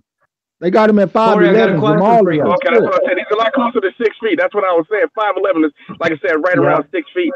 Jamal is a little bit taller than Jamel and also a little bit bigger than Jamel. Man, as you can see, man, like I said, he's going to have trouble dealing with that reach and that size, man. And if you don't think that size is going to come into play, because, Triple G's not that tall. Triple G's only like 5'10", man. You know what I'm saying? Triple G's not that tall, man. He's not that tall, doesn't have that long of a reach. You know what I'm saying? It's much easier to deal with someone like him. And I believe if Kell Brook would have got acclimated to 160, he would have beat Triple G. I think that he made a mistake by facing Triple G in his first fight at 160. If he would have taken a couple of fights before facing Triple G, he would have beat his ass. With no problem, he wouldn't have got his orbital bones broken, in my opinion. Corey, I think he would have survived at 160? Hell no. But I think he definitely beat Triple G. Triple G can't fight going backwards. We know Triple G can't fight off the back foot. You know what I'm saying? So, I mean, Triple G is proving that they're actually showing you right now Because Abel Sanchez is actually the one who makes his fights. He match makes. He does all the matchmaking for Triple G. So that's why you see Triple G fighting nothing but tomato cans and shit like that. They thought that Danny Jacobs was an easy knockout, and that's why they made that fight. This excuse me, y'all. This is what Casey Robinson said in the chat. He says, Kell Brook. He says he's got speed. He's got speed and great stand up. He's an excellent boxer. And then Tyrone Dash, the guy that called me out for boxing strap. He called me out, dog, and now he's hold on. Now he's agreeing with me. He said if Brook eyes hold up, he could beat damn near anybody from 160 to 147. So he's even going a step further. You mean to tell me he can hold up with that leaky defense he got? Who got leaky defense? Kell Brook. Who are you looking at, dog? Kell Brook does not have leaky defense. Here's a question for you, Corey. You need to stop, man. Trap house, come on, dog. You need to stop, Corey, man. You need to stop, man. Cut that shit out, dog. Cut that shit out. Everybody on the panel agree, man. Everybody on the panel agree. I don't care if fucking half of America agree. I don't agree. I'm gonna ask you a question though, and you don't gotta agree, but it's an easy question. You just said that Kell Brook, the only 2 losses he has was from broken orbital bones, which was the same injury. Why do you think he got that second one? Because he got an injury in the Triple G fight that is reoccurring. So if that injury reoccurred at 147, what do you think it's going to do at 154? It was a different eye, and I don't think anybody at 154 punches hard as Triple G. My personal opinion is it was a different eye, but you didn't answer my question. It was a different eye, but he got a reoccurring injury because of that injury. Because the tension when he gets hit here spreads to here. Okay, and I told you right before you answered me to ask me that question. I told your ass that Kell Brook is back. I think his eyes are 100% back. I don't think he'll have that problem anymore. And yes, I think he's king at 154, and I can't wait for his journey to begin. If he was compromised, man, you need to quit tripping, man. Let's go. I'm dead ass. You need to quit tripping, man. Go. You need to stop, man. Come on, man. He was compromised at 147 because of an injury, and now he's got 2 broken eye sockets. What do you think's left at 154 with harder punchers? Good fucking luck. He got both his orbital bones broken from the top punchers from 147. Hold on. From the top boxers from 147 to 160, he went to the biggest punchers at both weight divisions, and he fought him. And he was winning both fights. He was winning both fights before his eye hurt. I think his eyes are back. I think he's ready to go. I think he's an excellent, superior boxer. And I'm good. You keep saying the same thing over and over again, Corey. Because he keeps asking me the same thing over and over again. Listen, Let me ask you a question. Corey. Hey, Callie, hold on. Let's go, Kell Brook. Let's go. So the record straight. Corey, man, listen, Corey. Hey, Corey. With 2 broken orbital bones, you don't even take that in consideration. No, answer the question. Do you take that you think 2 broken orbital bones, you're not even taking that in consideration that might be a problem in boxing? The orbital bones are fit. They're good. They're done. They're good. They're surgically repaired. We're good. We don't gotta talk about that no more. The eyes are good. All right, well, Corey, let's talk about. Hey, Corey, let's talk about this. Then you straight up said 54 punching harder than Triple G, and basically you saying than Earl Spence, because Earl Spence tore up one eye and Triple G tore up the other eye. So how you gonna say that ain't nobody at 54 punching harder than Earl Spence? What make you think that? I mean, my personal opinion, I think Earl Spence punches harder than everybody at 154. Oh man! All right. What's up? What's happening? Let me ask you a question. Real quick. That's my personal opinion, dog. All right. So you think that Kell Brook's the best, right? So do you think that Kell Brook? Hold on. Oh, go ahead. Hold on. But Tyrone Dash in the comments said Charlo hits just as hard as anybody in boxing. You better know it. You better believe that. He know what he's talking about. Do you think that Kell Brook beats Sergey Derevchenko, Danny Jacobs, Jamal Charlo, You know what I mean? You know what I mean? Any of the killers at 164. You think? I mean, at 160. You think that? No, I don't think. I don't think. I mean, not the hits is hard, but you think Kell Brook can hold up to that, to those type of guys? I don't know. My personal opinion is I don't think his eye possibly will hold up against the 160 pounders. But we're not talking about the 160 pounders. We're talking about the 154 pounders. No, I'm talking about somebody in the Cali, you would know that. Yeah, somebody in the comment section said that he could beat anybody from 147 and 160. Remember? That's your boy Tyrone Dash. He just got on it. I've never seen the guy before. But he said, I don't know. He's introduced. He's trying to spar with me. I don't know. Then he's relating to what I'm saying. I don't know what he's doing. All I'm saying, Corey, you can't just sweep that under the rug, bud. You can't just sweep that him being compromised like that physically in a sport where he has to get hit. You can't just forget about that. I wouldn't even be my favorite fighter. I'm not trying to just purposely disagree with y'all, but I've been on Kell Brook's bandwagon for a little while now, and y'all like y'all favorite fighters, and so do I, man. My personal opinion is I thought Kell Brook was gonna beat Errol Spence, man. That was my personal opinion. I know. Corey, you taking up for your favorite fighters. Come on. Hold on, Corey. That's what I like, dog. I like what I like, dog. Hey, can I ask everybody a question real quick? Who thinks Eddie Hearn is going to make a match between Jermell Charlo and Kell Brook sometime within the next year? Who believes that? I already said I didn't think that was going to happen, Cali. Not me. Nah. What'd you say? I see Errol Spence getting that fight before Charlo. What'd you say, Callie? Who thinks that Eddie Hearn will make a fight between Jermell Charlo and Kell Brook sometime within the next 12 months? Who believes that? I believe that. I solely believe that. I think because, to be honest with you, Kell Brook's calling out Errol Spence and Charlo. He wants that smoke. Hold on. It's all on if Eddie Hearn wants to pull that fucking trigger, dog. Wow, it's on Eddie Hearn. It's on Eddie Hearn if he wants to pull that trigger. If Eddie Hearn doesn't want to pull that trigger, then he's not gonna fight anybody. It's all on what Eddie Hearn wants to do. Eddie Hearn, if Kell Brook can get return on investments on fighting fucking Rabinchenko, then maybe he'll fight Rabinchenko 2-3 more times. I want to see him fight Charlo or Spence next. All right, let me ask a question. I'm gonna piggyback on what Black Fight Fan TV said to your ass on 78 Sports TV. If Kell Brook want to fight Jermell Charlo, why was he talking to Errol Spence only when Jermell was standing right next to him at this last little confrontation? You said why was who standing in what? God damn this motherfucker! I said why. If Kell Brook want to fight both Errol Spence and Jermell Charlo, why was he only talking to Errol Spence when Jermell was standing right next to Spence? Hey, let me add on that. I don't know nothing about none of that because I won't dare. But all I'm saying is I've heard him on record. Well, go do your research. Well,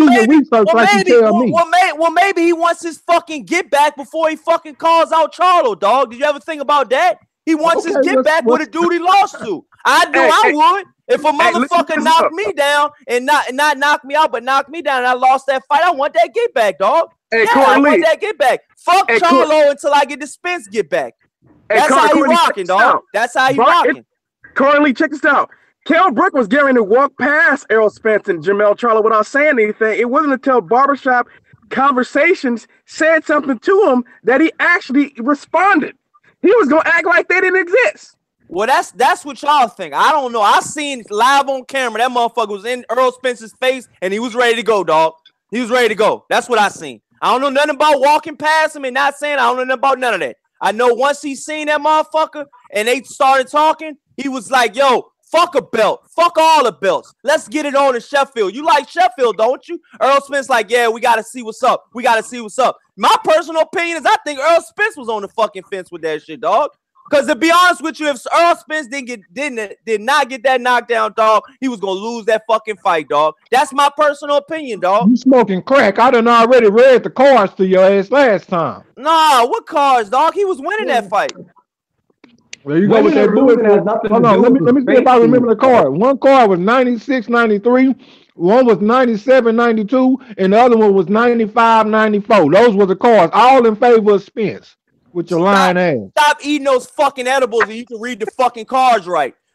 It don't matter. It has nothing to do with the situation he's in now. You know, Corey. Hey, so Suleiman, what you gotta say? You been quiet church mouse all day. What's up, dog? Suleiman, what's up, dog? Yeah, man. What I'm saying is that Kell Brook, he got a little stuff. He could move, you know what I'm saying? Use his legs, make it competitive, box and move, tap, throw a little combo here and there, move around. He got a chance, man. You got to give the man a chance. Man was a world champion, man. One time he was the best welterweight. I mean, now he got a little. Man, you're right. You're right. Everything fundamentally and boxing wise, you're saying's right. But he could still get hit in those 2 titanium plates too. So you can't sweep it. You can't sweep it. I'd say if it was my favorite fighter. What, do we just forget about it? You got to do the Camacho. That's all. You got to do the Camacho. You got to box and move. Yeah. So he's going to go 12 rounds without getting hit. Hey, Corey, I'll take the bet. I like Suleiman's back, baby. Let me. I like Kell Broner. I like Kell Broner, but if you go that route, you're getting titanium plates on your back when you do the push-ups. Hey, actually, let me ask a question real quick. Who thinks that Kell Brook can stop Jared Hurd besides my boy Corey Lee? Anybody thinks that Kell Brook can stop Jared Hurd? Any of you? Hold on, Cal. Never heard. Hold on, Callie. Let me read them the dimensions to you again. Kell Brook is 5'9" with a 69-inch reach. Jared Hurd is 6'1" with a 76.5-inch reach. Y'all remember that? Man, look, stats don't mean shit when you get in that square circle, dog. Remember that, Trey X. Hey, Corey, I want stats and shove it up your ass. Hey, Corey. I want to see Kell Brook fight Laura, man. I think that'd be a good fight. You want to see who? Kell Brook versus Laura. I agree on that.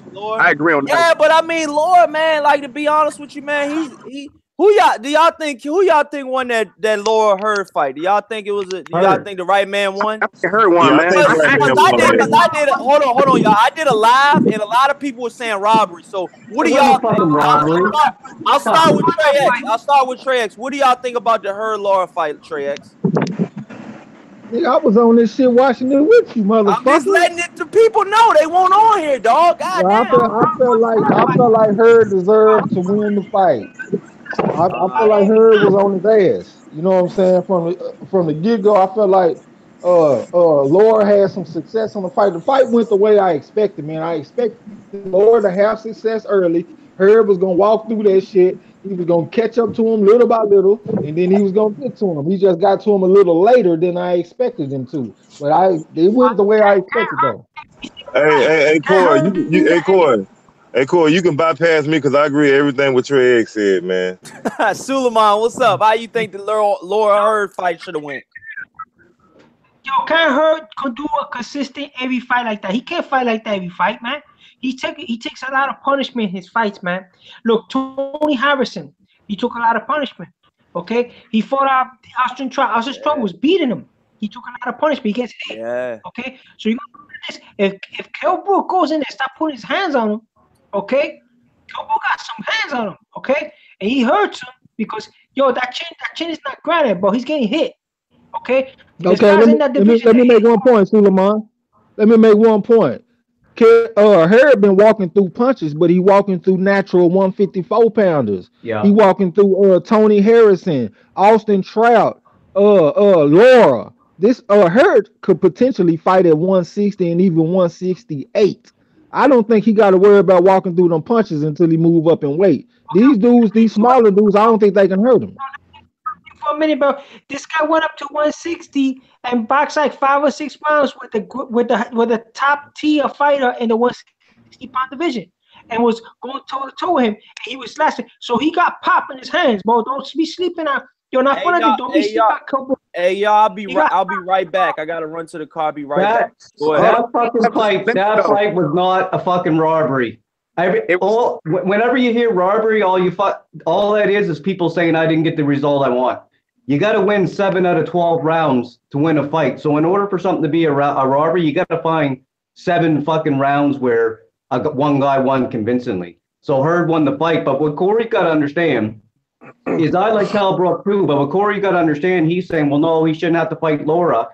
You can't just fast track Brook and let him be picky in who he fights when he's not really solidified at that fucking weight because you like him. Like, you know what I mean? He just coming to this weight. Like, it's not like Cal Brook can be looking at some of these top tier guys and being like, fuck, you ain't worth me fighting.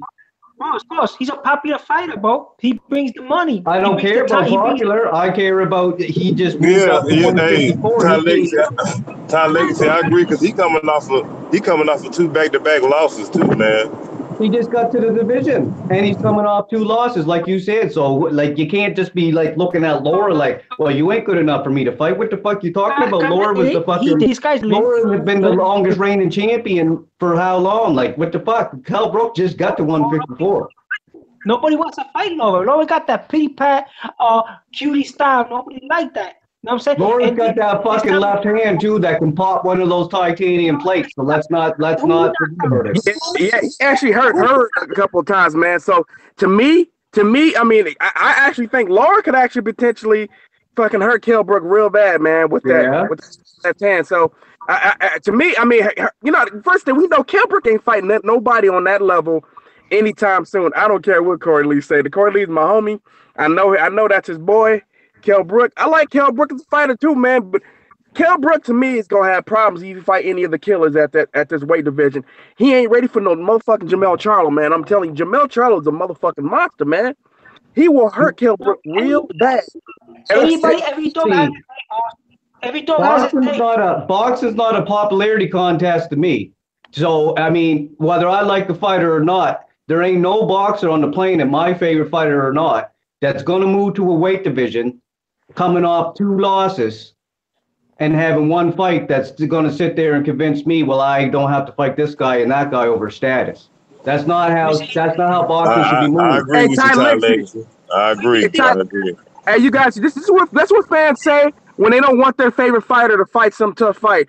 I'm hearing the same shit about why Triple G shouldn't fight Sergey Derevchenko. Like, well, no one knows, you don't bring no money to the table. But he's his mandatory. And he was happy to fight his mandatory when it was Willie Monroe. You know what I mean? You know what I'm saying? He loved when he fight Willie Monroe, Dominic Wade. When those guys were his mandatory, he was happy to fight them. But now it's Sergey Derevchenko, and now we don't bring enough money to the table. See, it's bullshit. If Willie Monroe was his mandatory, and he would be fighting him tomorrow. You say he fought his mandatories, right? He bought his mandatories twice. So why they don't give him a break? He wanted to fight a money fight. He was supposed to fight a mandatory hella long, dude. It's been hella long since Triple G's fought a mandatory. This dude, the second Derevchenko deserves to fight him right now, man. I'm tired of Triple G ducking dudes, man. He don't want to fight nobody, man. You know what, Triple G. Let me say this real quick. Triple G's team cried when Andre Ward, when he fought Kovalev the first time and he got the decision. He said he should have to rematch him now. They actually lobbied for Triple G for Andre Ward to fight Kovalev immediately again. Andre Ward had no problem with it. He fought him right after. He fought Kovalev back-to-back, stopped him a second time. When Triple G barely eked out a victory, and I don't think he actually won, eked out a victory against Danny Jacobs, how come he didn't rematch him right away? Exactly. You can't change the narrative based on your favorite fighters. That's not how I do it. Very little will you hear me interject my opinion because the sport's more important than who I like. Like, you can't just change narratives based on who you like. That's just my opinion on it. I don't do that shit. Because Danny Jacobs lost that fight. He dropped him. Danny Jacobs looked good. He got a little spurs, but he lost that fight, man. A knockdown for victory, man. You can get knocked down and still win the fight. You can. It happens in plenty of fights. He beat Canelo. Everybody's giving him the rope break. Look, he beat Canelo. Okay, he beat Canelo first where that jab was pounding his face. He went toe to toe. He got a little spurs, a triple on Danny Jacobs because he lost. He's mad big. No, because he doesn't have fucking head movement. That's why. Because he don't have head movement. That's why he got hit by Danny Jacobs.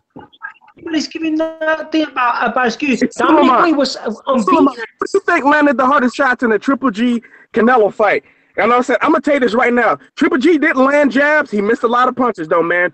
But the harder punches were landed by Canelo. Yeah, and I know that for a fact. It's not just because There's actually evidence that he did by looking at his face. That don't always tell the reason why you want to fight because somebody's face is marked up. But in this case, it actually showed that Canelo landed the harder punches. Triple G face was marked up. Canelo's face was clean. Yeah, it was an indication for sure. What's that fight, man? Canelo, look at the fight again. Rewind this in your house. Look at the score. The guy totally trounced that kid. That kid. The only reason that kid was getting a rematch was because he's so popular, bro. Everybody's on the bandwagon, but the kid. Yeah, but he was talking about Jacob. He was talking about Triple G. Not, I'll accept the loss because I mean there ain't nothing I can do about it. I ain't one to go on about. Oh, I think this Triple G won the fight. I had Jacobs winning, but that's fine. BoxRec says that fucking Triple G won. But what he's saying is, how come Triple G wasn't pressured to rematch his controversial decision? Because it was a controversial decision. I'll accept the loss, but it was a controversial decision by no stretch of the imagination. All that other shit you said ain't in the 4 criteria, though. None of that's in the 4 criteria. Only the 4 criteria matters. He's gonna give him a rematch, but there's other big money fights there. Like right now, if Joshua wins this fight, the Canelo fight was there. The Canelo fight was there. Hey, Suleiman, I can't hear you that good. Okay, what I'm saying is, if right now, if Joshua beats Deontay Wilder, right, and there's a rematch close, there's other opponents waiting in line. He's gotta wait. You gotta be like a star for you to get a rematch right away, man. You gotta be like a real superstar to get a rematch right away. So that Jacob gonna get a rematch. Hey, Suleiman, I agree with you. I agree with you on that. I feel you on that. I mean, a lot of times when you ain't that star, they gonna move on, bro. They're gonna move on. Yeah. That's why Jacobs didn't get that rematch. You know what I'm saying? Jacobs, as fans, we shouldn't support it. That don't mean we can sign off, but we're just telling the truth, right? Yep. But I wouldn't use it as a line of defense because then I'm no worse than these fucking promoters. You know what I mean? As far as I'm concerned, every fighter should be treated the same. You can't say one fighter should have the rematch and then not the other one. When he's in a controversial decision, they shut that shit right down on the media. They never even used the word. I watched the Andre Ward Kovalev fight. I know the 4 criteria. I'm not a professional judge, but I've boxed under those same rules and I know those same rules. And that fucking fight was more close the Andre Ward and Kovalev than Triple G and Jacobs was, and they never used the word controversial one fucking time when he fought Danny Jacobs, and that's because the agenda was to go fight Canelo. If any fight was controversial, was that Triple G and Danny Jacobs. Well, hey, Ty, that's because Jim Lampley has his favorite fighters, and it's usually not Black American fighters. So anybody that actually follows that motherfucker, we know what he's all about. So like I said, he likes who he likes. And well, then unfortunately, I know how Jim Lampley, or I know how boxing scored, so Jim Lampley can shut the fuck up. To me, anyways. Yeah, but here's the thing, though. So, Jim Lampley, if you go back and watch that fight, because if you turn down the volume, I always recommend that people turn down the volume, any fight, because Jim Lampley's scoring punches that are getting blocked are missing. I'm telling you, this happens all the time. Hey, Trap, you know what I'm talking about, Trap, about Jim Lampley. You look like he didn't even land that punch. He completely missed that punch with Jim Lampley. Like, what a big shot. Cal, don't bet your money, because if you bet your money on somebody like Ward, Jim Lampley gonna have your stomach hurting, because he's gonna be like, hard right hand by Kovalev. And you're gonna be like, damn, I ain't even see that shit. You know what I'm saying?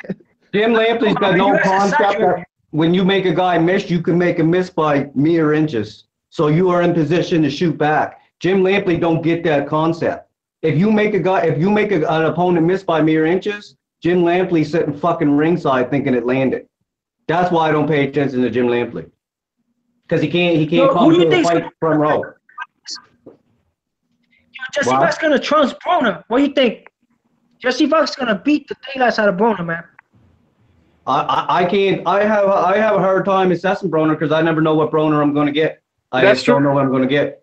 I'm picking Vargas because I just don't know which Broner's going to show up, man. I also think Vargas is a good fighter, man, but if who knows? You really don't know, but I need to see Broner put together 2 back-to-back good performances before I start to buy into him again. I'm just kidding. He needs to. You gotta move down and weight, man. He's too short. I think we're gonna get the I think we're gonna get the best out of both fighters because I feel like this is the most important fight in Broner's career. You know what I'm saying? And I feel like he's taking the shit seriously. I think we're gonna get the very best out of both of them, man. We'll But see he's when those fat cards. little. Hey, who agrees that Broner should be a pressure fighter instead of a catch and shoot fighter?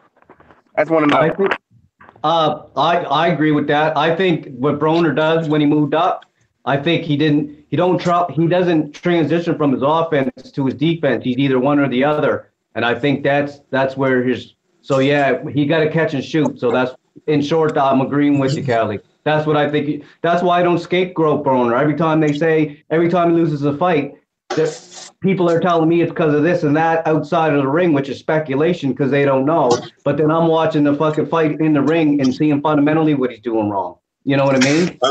I think Broner need to mix it up, man. I don't think he just need to commit to just being a pressure fighter. I think he need to learn how to put the pressure on when he needs to. Because Broner ain't young no more. I think he need to mix it up, but mix it up effectively. Be more effective when he mix it up at all angles. You know what I mean? Yeah, I agree, Trap. I don't feel like any fighter should just be one style. Like you just a pressure fighter, you just a boxer. I feel like all fighters should be able to mix it up and show different looks. If Broner is gonna be like what we all, well, not what we all, but what a lot of people thought he was gonna be, he gonna have to be versatile like a Floyd Mayweather. Because if you look at Floyd do a whole bunch of different shit in there. Sometimes he walk guys down, sometimes he box on the back foot. He do a lot of shit. You know what I'm saying? But Trey, Broner's flat-footed basically, man. You know what Oh I'm saying? yeah, I agree. I Yeah, agree, bro. I always felt he's like he was flat overrated. footed, but he can move around. Broner could do good on the inside, pretty good too. So that's what I'm saying. He need to mix it up, man. He definitely need to. Broner definitely need to mix it up because his defense ain't the greatest. He do get hit. What So if he mix it up and keep guys off balance, I think that's more better. This is my opinion. I think it's more suitable and to help him in his career. Yeah, Well, me too. I feel Kavarius you. punch speed, I'm back, that'll help y'all. him. I feel you on that, though. I'm back. I feel you on that. Trap house boxing. Go ahead, Cal.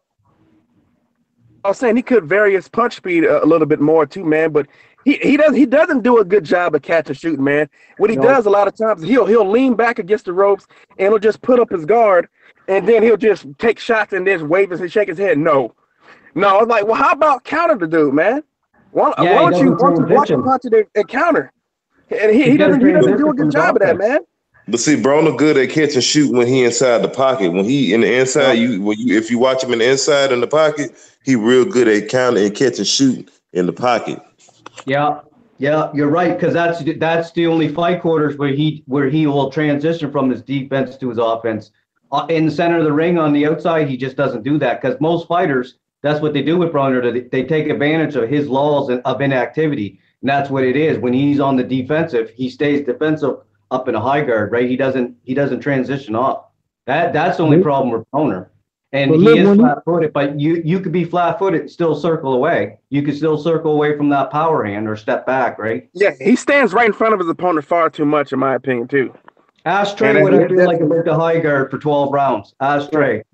yeah, he another needs thing, like more angles. when he decides to walk guys down and he decides to put the pressure on, that's when he gets into the high guard also. So he makes himself easy to hit when he does that. You know what I'm saying? But I want to ask y'all a question. What do y'all think is Broner's best performance?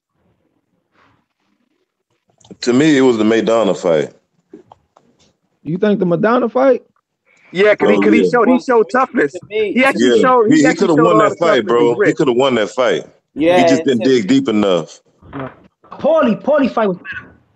The But Paulie Malignaggi fight was hey, he did get off the mat though. He showed me that that he wasn't willing to quit, and so I can respect him for that, man. Well, And I I mean, said like, what was his best? I mean, like, what was his my best performance as far as being successful? You know what I'm my saying? Like my when he my put opinion everything together. my opinion is his best performance being successful. AB about billions. Adrien Broner. I think his best successful performance was the Antonio DeMarco fight, hands down. I think so. I think so too. But at the same time, And I'm DeMarco the was one that standing told you right in about that front of fight him. last time.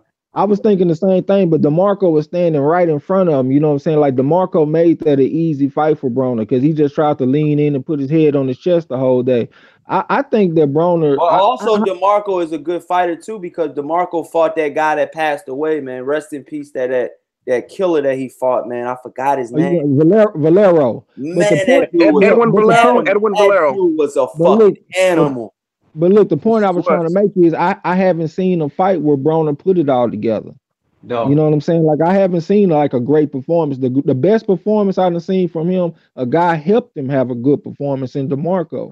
So what we're looking for, we might not never get. That's what I'm saying. Well, what I can say to piggyback off that is my personal opinion is, Adrien Broner, it's hard to get up and run when you're in silk sheets. That's the old saying. And I mean, I personally agree with that. Adrien Broner has a fast, flashy lifestyle. And like I said, man, he wants to fuck new hoes. He wants to spend his money. He wants to burn his money.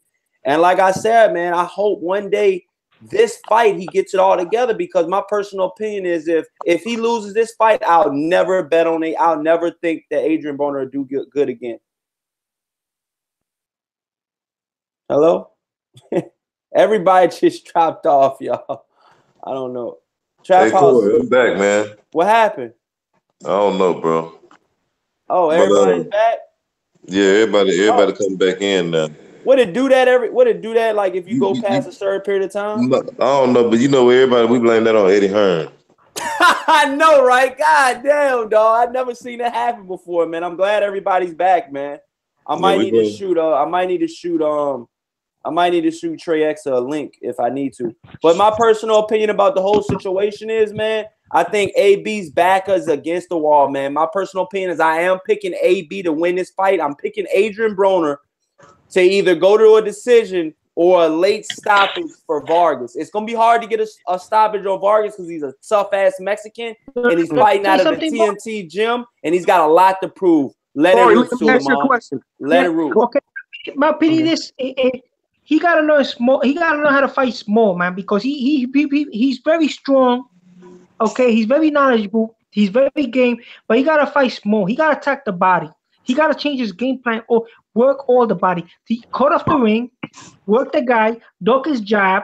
Don't get hit by unnecessary jabs like he did against Paulie, against Mikey Garcia. Cut the jab, okay?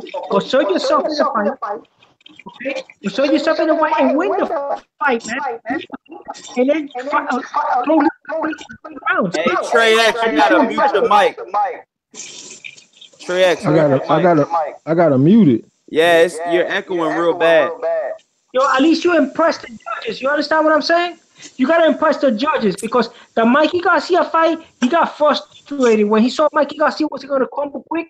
He got frustrated. Work his body, tag the body, fight small. You can't fight like you're tall. You gotta fight small. You gotta work the body. You gotta incorporate body attack. A body attack that'll drain that, take his legs away, and then 8 rounds he wins the fight. You know what I'm saying?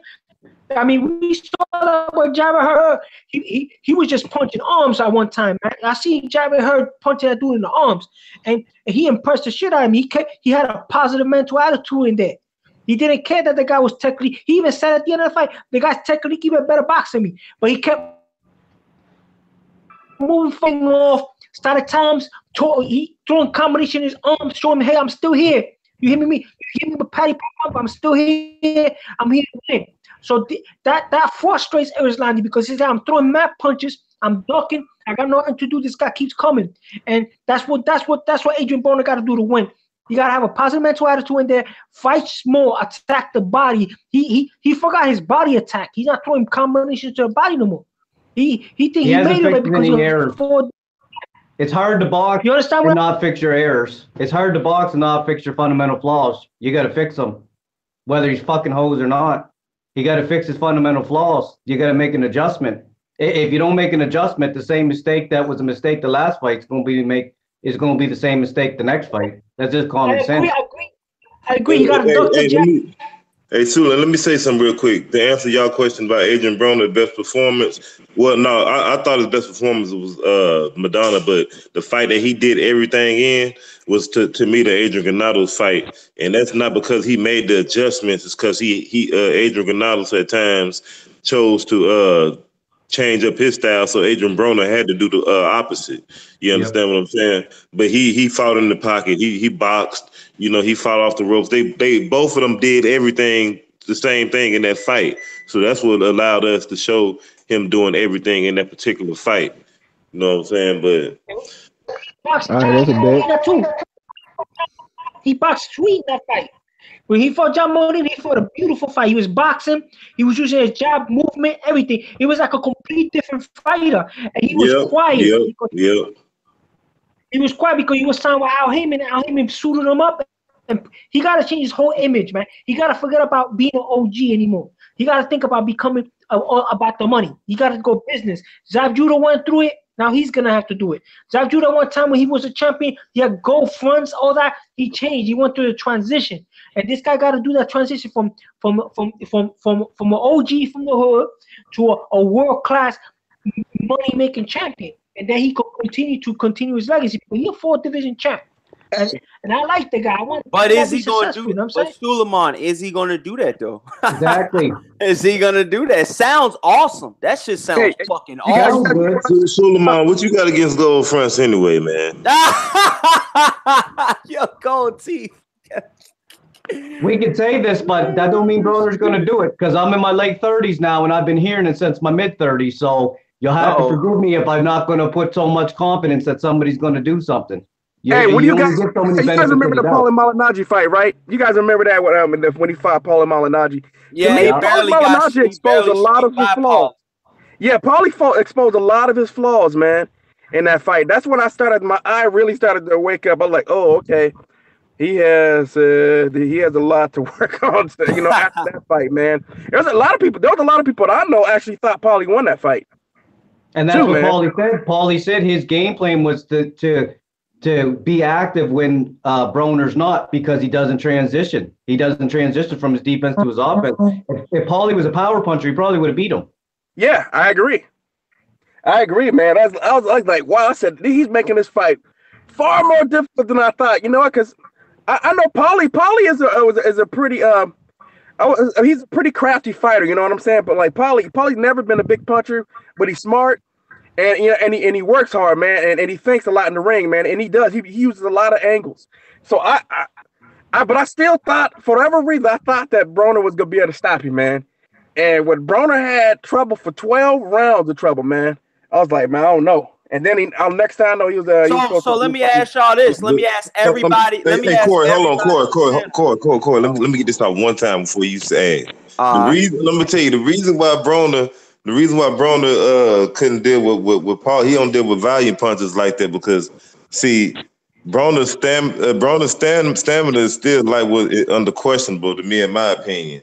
Because if you're in good condition, no matter what, you're gonna be able to translate offense to defense. No matter what, you're gonna stay on deck.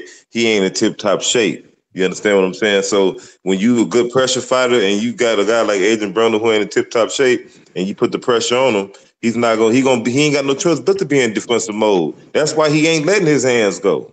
And that's the real. Okay, Trap, who did you have winning that fight? Out of who? Paulie and Adrien Broner. I had Broner edging it off the wing because he was hurting Paulie a little bit. He was pushing Paulie wig back, but he barely won. I had him winning by like 2 rounds. Yeah, I had a 7-5. I had a 7-5 Broner, man, and there was a couple of rounds that were close.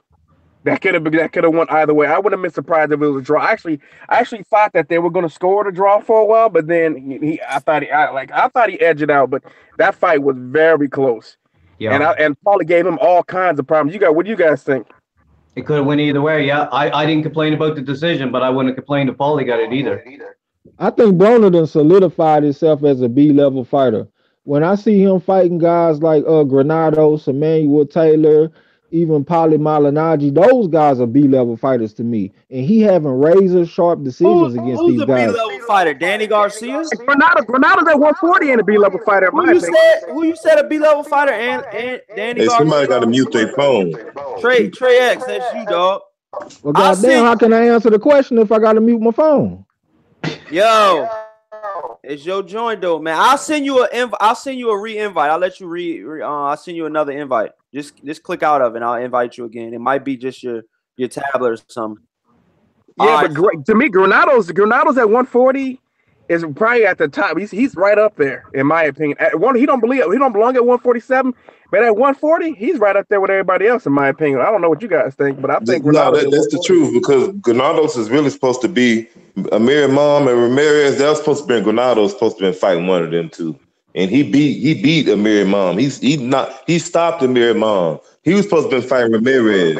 Amir Mom did not look that good. Oh, Trey X, damn, that shit's still doing it. But Amir Iman is not looking that good versus Jose Ramirez. But Jose Ramirez got those fucking progress problems. Yeah, those some real problems, dog. I wouldn't be surprised. Let me ask my question real quick. I said Granados is a B-level fighter, and it sounds like Cali think he an A-level fighter or something. So clarify that for me, bro. Yeah, I said at 140, man, not at 147. At 140, I do. I think he's at the top of the division at 140. I do. Actually, yeah, because if you look at him at 140, when he fight 110, he has more power at 140.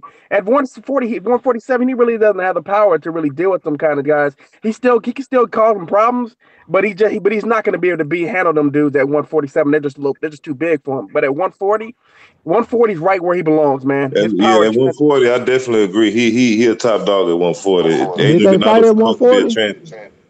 Did they fight at 140, or was it a catch weight? Who? Broner and Granados. Oh, that was at a catch weight.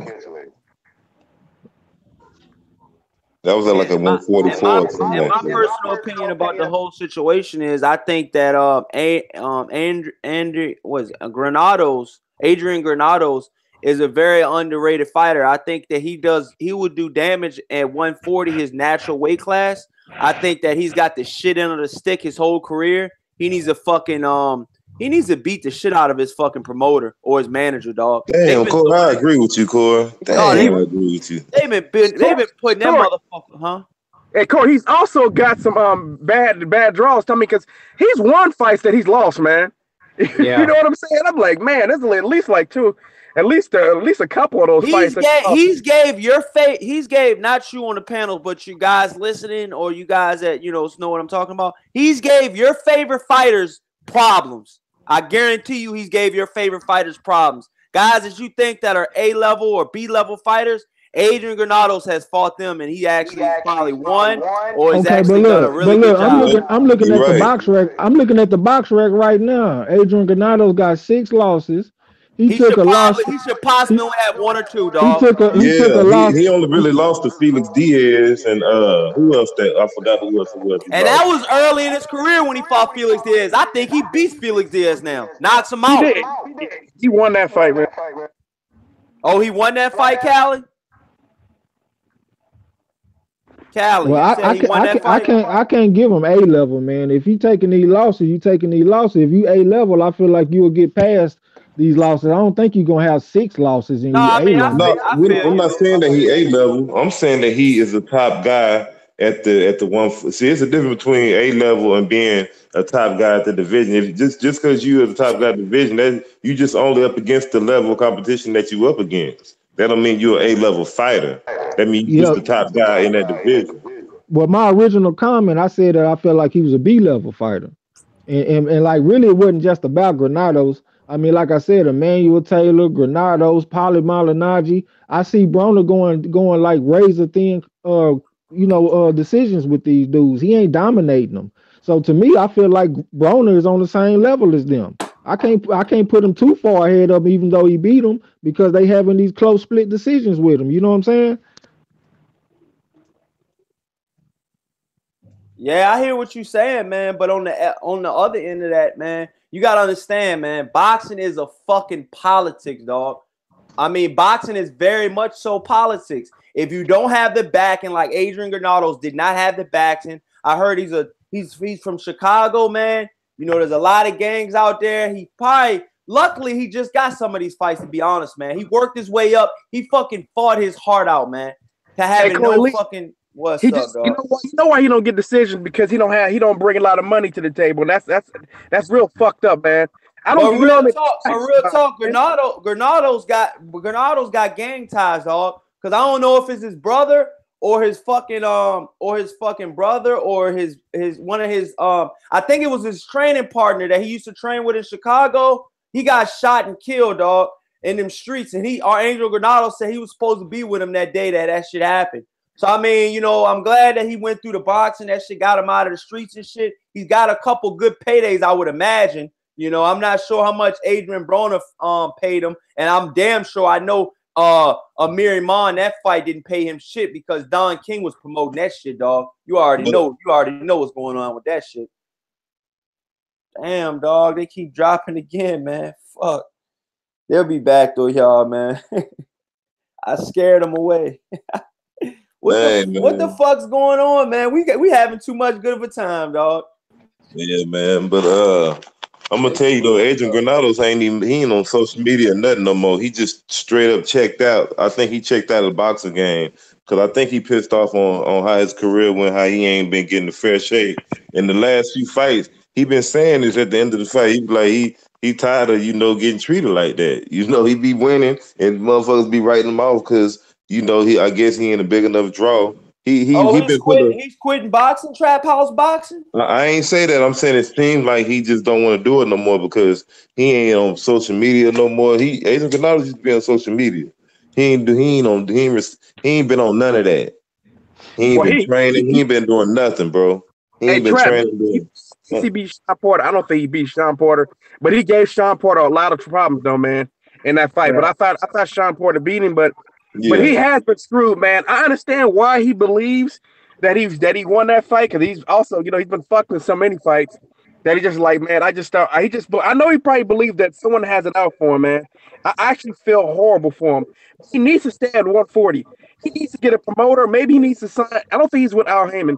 I think he needs to. If he's not, I think he needs to get with Al Heyman so Al Heyman can tell him, dude, do not leave 140. At 140, you could be a title holder at 140, man. You can build that guy up, man. That's where he needs to stay. He does not need to be bouncing back and forth between 147. But he's a dog, man. So he's not gonna duck any fight, man. He's gonna take any fight, man. You know what I mean? He's hungry, man. And I like Adrien Granados, man. And I want him to be successful, man. He's one of my favorite fighters because he's not out here acting like some of these other fighters, man, who's only looking to get paydays and get the fuck out of here like this punk ass Triple G. I agree with you. I agree with you, Callie. He should stay at 140, and it's good enough to say that these guys, they won't duck anybody, but a lot of times when you're taking back-to-back fights you shouldn't be taking, that's detrimental to your career, right? Your longevity. So I agree with you. He should just stay at 140. Broner too, in my opinion. You gotta stop hating on Triple G, man. That's my homie. Triple G is garbage. I mean, Triple G don't want to fight anybody, man. Matter of fact, MBT just sent me a picture. MBT Boxing just sent me a picture of Triple G, man. Triple G, the tomato soup can. He's trying to make that Cinco de Mayo day. That's why.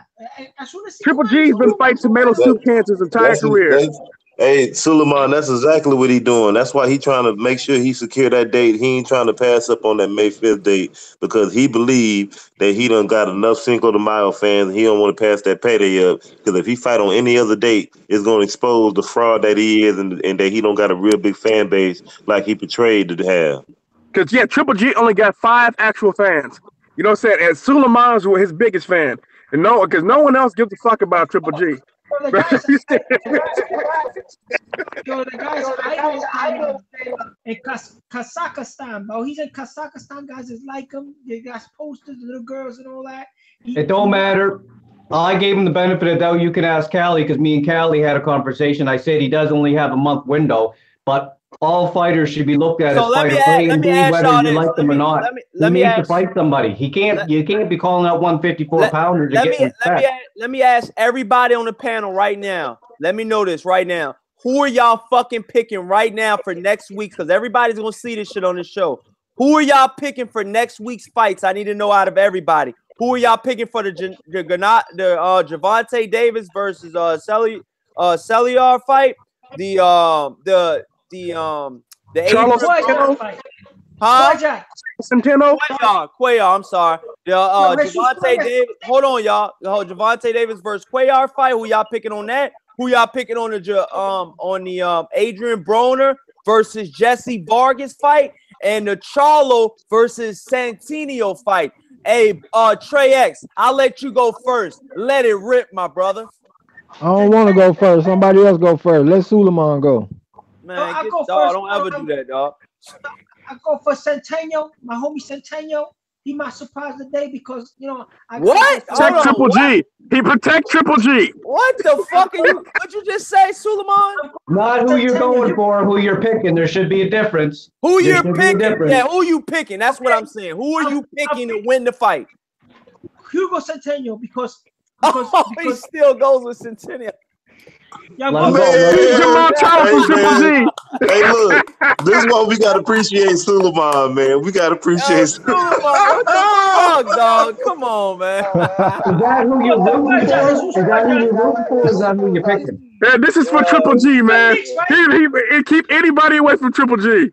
Triple G, he don't want man. He don't want Triple G fight nobody, man.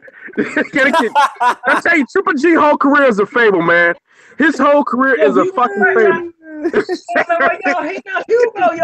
nice with his He got a nice left hook. Yeah, but are you rooting for him or are you picking him? There should be. Well, I'm not telling you how to pick. I'm just saying.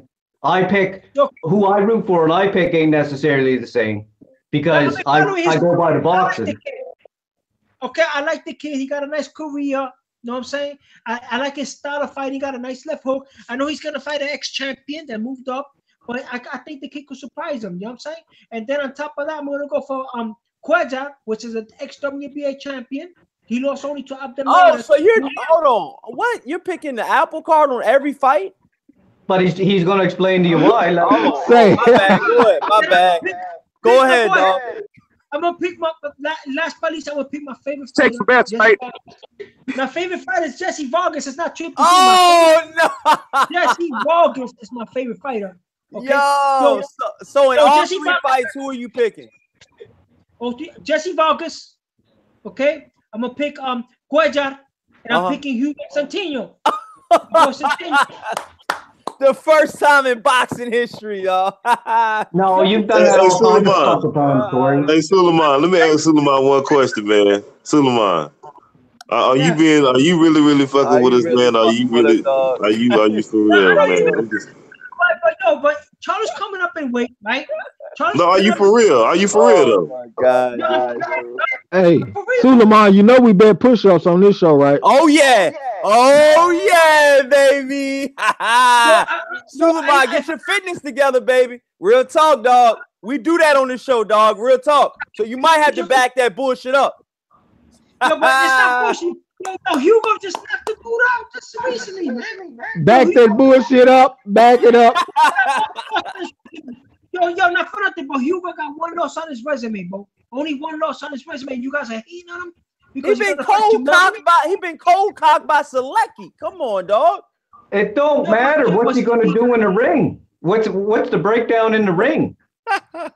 Okay, you want me to tell you my opinion? You got him stop. You got Centino stopping Charlo, or is it a decision? It don't matter if he ate a pancake yesterday and he knocked this guy out. Like, what's he gonna do in the ring? Selecki's pretty good, though. Okay, yo, but Charlo is hot right now, right? But the kid could punch, and I don't think Charlo's been hit by a true middleweight yet. The guy he fought that Highland, Sebastian Highland. I told you guys he fought at 160, right? So now he's moving up away. He's gonna fight a guy that can carry a punch. You gotta give a guy a chance. I'm giving the guy a chance. I like the guy. The dude Roosevelt in the chat. Shout out Roosevelt. He said, "We gonna make you strong." Saying we gonna have him strong as a motherfucker. But hold on, wasn't Centennial struggling with J-Rock? Didn't J-Rock? J-Rock was beating the brakes off of Centeno, man. I thought he was. Yeah, that's what I heard too. Yo, but check this out. You guys were talking about fighting. Hey, yo, you gotta get a mic, yo. You gotta get a mic, Suleiman. That shit's trash, dog. That shit's finished, dog. I don't know what type of system you got going on over there. Can't nobody hear you, dog. You gotta get a mic, dog. You betting with your heart. You're betting with your heart. Yeah, they can't even hear that bullshit you talking about. Yeah, how about Brian Carlos Castaño? Do you have a headset or something, dog? You gotta get you one of these, dog. You gotta get that shit is bullshit you on right now. Okay. Do you hear me better now? The 154-pound champion, the 154-pound WBA champion. Nobody's mentioning him, right? Nobody mentioned. Everybody was looking for fights. How come they're not giving this Argentino exposure? Brian Carlos Castaño. Man, dog, you got to get you a mic. I'm being honest with you. We can barely hear you. We're gonna move back to you though, man. Cali Enigma, shout out Cali Enigma's in the building. Let's see your picks, dog. Okay, you know, I got Vargas. Oh man, you need to mute yourself, man, Suleiman. Shit, that's like Transformer electronics shit, man. If Carl Brook was here, his fucking eyes would blow up with that titanium. No, you know, I got Jamal Charlo. I got Jamal Charlo. Yeah, we can hear you a little bit better. Go ahead, Kylie. Yeah, I got Jamal Charlo action by KO over Centeno Jr. Man, his that's what I'm talking about, good, man. I got Vargas over Broner, but I'm not sure about that pick, man. It's like I said, I've seen some stuff out of Broner that have me second guessing it. So, like I said, I'm not confident in that pick. I'm just picking him because you know Broner is just not untrustworthy. When it comes to and then I got Tank Davis, man. But Tank Davis, you never know. Hold on, who you picking on the Adrien Broner? Oh, I got Vargas, but I said I'm not confident in that pick. I have to say that. So I'm saying, so you're sticking with Vargas. I'm not gonna hear you say Broner on any other shows. No. I said I'm picking. Yeah. I said I'm picking. I've been picking Vargas, man. Right. I just like I said. But the stuff I've seen, like I said, let me say that the stuff I've seen come from Vargas. The stuff I've seen come from Vargas. You know what I'm saying? I mean, out of Broner lately, has me really second guessing that pick. But I'm gonna go ahead and stick with it. Just stick with it because why change? Hell, why change? I don't want to be wishy-washy, but like I said, I'm not confident in that pick. Let's put it that way. You're picking Vargas to beat Adrien Broner by UD or what? Yeah, UD, man. I don't see how the guy getting stopped, man. I don't. All right, who you got in Javante? Oh, I got Javante, man. I got Javante Davis.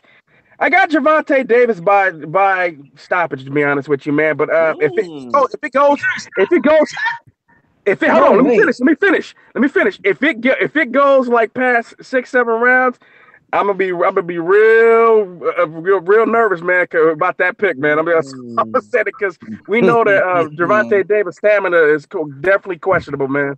So I'm taking a big ass risk by picking him to stop Cuellar, man. Hey, and let me know you guys pick in all 3 fights in the chat, and I will read them off when everybody's done on the panel, y'all. Trap House Boxing is your time, baby. Let's go. All right, for the Centennial Charlo fight, man, I got Charlo knocking out Centennial in the 5th round, man. I don't think it's going past 5 rounds. Centennial won't get it. 5? Yeah. Damn, dog, you ain't giving Centennial a chance. All right. I'm gonna say 5 rounds, bro. He getting up out of there. He gonna get him out there 5 rounds. What you say, Suleiman? I'm waiting on you. Suleiman, I'm waiting on you. What's up? My girl already. Hey, look, Suleiman, I already got my finger on the trigger for you, Suleiman. What's up? You confusing with Sebastian Hyman. Chirping over there. What's up, Suleiman? You confusing with Sebastian Hyman, man. That guy's talented, man. Hey, Suleiman's the ultimate Triple G protector, man. Yeah. I gotta give him the credit, man. That dude, man. I'm telling you, that dude got a fucking iron shield in front of Triple G, man. No. Hey, look, all right, Suleiman, I'm gonna make you happy. Look, Suleiman, I'm gonna make you happy.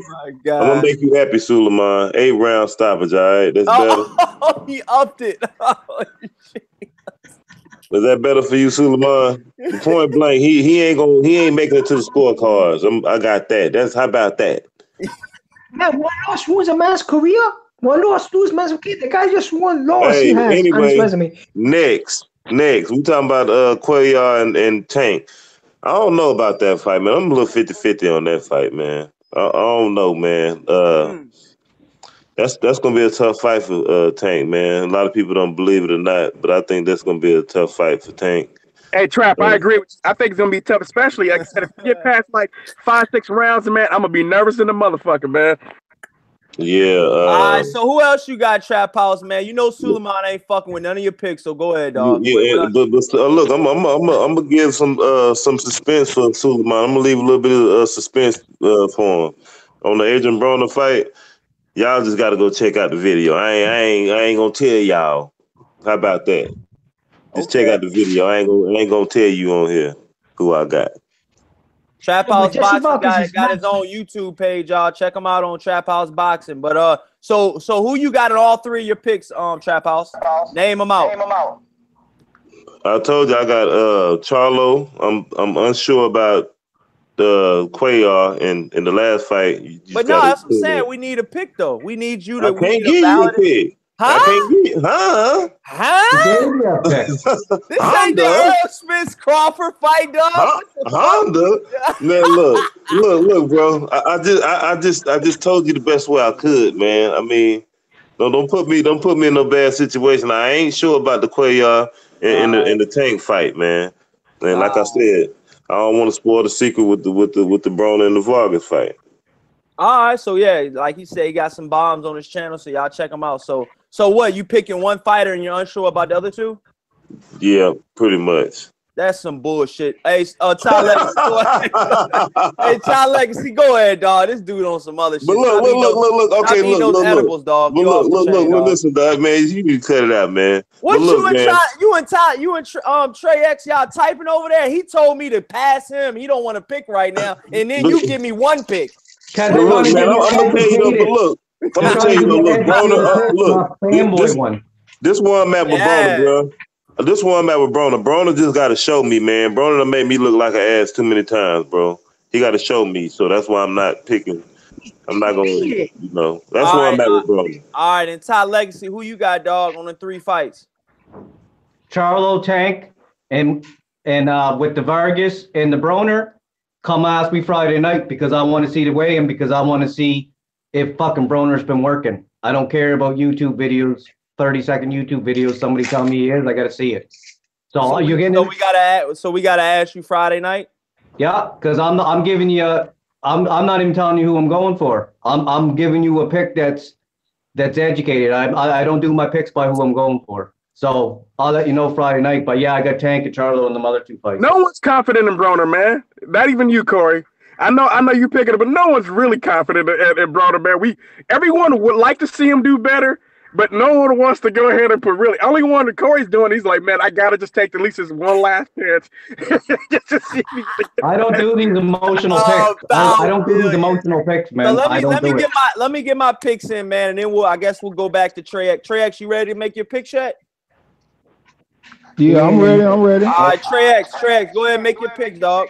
All right, on the Cuellar fight with Tank Davis, I think Tank gonna go in there and stop him. I was looking at Cuellar against damn, what's that motherfucker that fought Leo Santa Cruz, Abner Mares. Yeah, I was looking at him fighting him, and I was seeing when Mares would attack him, he would back up in that high guard like Ty was talking about. And I feel like Tank gonna be able to take advantage of that. Like what Ty always say, with them shots up the middle and them shots around the guard. You know what I'm saying? And I feel like Cuellar look he tough as a motherfucker, but he looked a little like caveman-ish to me a little bit. His shots was wide, they was wild and shit. You know what I'm saying? So I'm taking Tank. I think he's gonna stop him. And all right, with the Centineo fight, I actually think Centineo can get to the card. So I'm gonna have to disagree with my fellow panelists, because I feel like he can get to the cards. I mean, I got a lot of love for the Charlo brothers for sure, but when I looked at Charlo against Holland, he got him out of there, but I didn't see his punches connecting with the same velocity that he did at 54. You know what I'm saying? So I got to see his power at 160 a little bit more for me to think that he's still the same puncher. Jamal Charlo, who else you got? All right, and then this one here gonna be controversial. I'm gonna have to think about this one a little bit longer. But when I look at Broner and Vargas, I honestly see a draw type fight, bro. Like I see 2 B-level dudes. I see 2 dudes that are like on like 2 very close levels. So I won't be surprised if this fight is a draw. You know what I'm saying? So I'm gonna have to think about it a little bit longer before I decide who I want to get an edge to. You know what I'm saying? So let me study their fights a little bit more, then I'll give you a more definitive answer. All right, man. And, like I said, yeah, but like I was saying, y'all, I got right now, I got in the Adrien Broner versus Jesse Vargas fight, I got Adrien Broner by either late stoppage or unanimous decision. Okay, this is gonna be a boxing clinic. Like I think that this is gonna be Adrien Broner's. I know I said it with the Mikey Garcia. This is gonna be his last hurrah. This is his final, and I mean final, last chance to get it done, dog. If Adrien Broner loses this fight, if he loses badly on the scorecards like he lost on the Mikey Garcia scorecards, this is gonna be detrimental to Adrien Broner's career, and I will never, I mark my words, I will never back Adrien Broner if he loses this fight again. Mark my fucking words. You heard it live on Corey Lee Boxing. I'm not backing him anymore. After this fight, I'm washing my fucking hands. I'm washing them with some good ass soap, and I'm never picking AB again because he's got all things working in his favor right now. A new trainer, new location where he's training in, better sparring partners. He's got Gervonta Davis in training camp, another undefeated lion in training camp that he's training alongside. If he does not get to the finish line on this fight, he will never be another. He won't be shit again in this fight in the boxing world. He will not. I will not ever take him seriously. He will not be on that elite level anymore, and that's why I'm picking Adrien Broner final. And this will be his final rodeo right now, man. It's the final countdown. So this is gonna be Adrien Broner's final shot at this, man. And like I said, I don't give a fuck what he's done in the past. That 4-time weight division bullshit. I don't give a fuck about none of that shit. You've got a hungry Mexican in front of you right now, and I know for a fact Mayweather has talked to I know for a fact Mayweather has talked to Jesse Vargas about maybe some type of incentive if he beats Adrien Broner. Because he does fight out of TMT, and I don't be for sure if Mayweather doesn't make a bet on Jesse Vargas in this fight, man. Because like I said, he's trained out of TMT. Pretty much everybody that's trained out of TMT are picking. I seen the Mayweather the picks, and they're picking Jesse Vargas to beat. They're saying he's training real hard. They're picking him to beat him. So I'm picking Adrien Broner. That's the final. Gervonta Davis. I will pick Gervonta Davis versus Cellular. And, I'm picking Gervonta Davis just on the strength of he's got a lot to lose and a lot to gain in this fight. And I think this is a real tough fight for him, man. I think this is a lot tougher than a lot of you guys are giving him credit for. Cellular is not any walk in the park. He had a split decision loss on Abner Mares. Abner Mares is now fighting Leo Santa Cruz. So it's so quick how tables can turn, man. So if Gervonta does stop this guy, he is back. He's back. There's no question in my mind. That's why I'm picking Gervonta Davis by early stoppage. Early stoppage. This won't go 6 rounds, y'all. Gervonta Davis will get him out of there. And my personal opinion is I think if he is on that elite level, if he is on that Lomachenko level, he will stop him within 6 rounds, y'all. And I'm picking, in that third fight, I'm picking Charlo to beat Centennial. Centennial got floored by Selecki. Selecki is a B- fighter at best. He's from Poland. He slept him, and my personal opinion is I think Charlo's gonna sleep him. I think he's been slept before. He'll get that pillow nice and ready again. It won't be any different the second time. He's been there before. He'll be there again. Charlo will do it in devastating fashion. This would be a knockout. This could be candidate of knockout of the year. You watch out for that. Him and his brother have a friendly competition. They want to see who can get the best knockouts, and they've been doing that. All 2017 and 2018, they've been having masterful knockouts. And I don't think this is any different, man. And on one more note, y'all, before we wrap the show up, I want to know who you guys are picking on this. It's actually another pretty big card. 2 big cards going down across the pond, y'all. I want to know who y'all guys are picking. Phil DeGreco versus Amir Khan, and Nonito Flash Donaire versus Carl Frampton across the pond. Y'all, those are my picks. And I'm picking Amir Khan to finish Phil DeGreco, and I'm picking Carl Frampton to get rid of the Flash Donaire. Me? Yeah, me too. I got Callie, go first.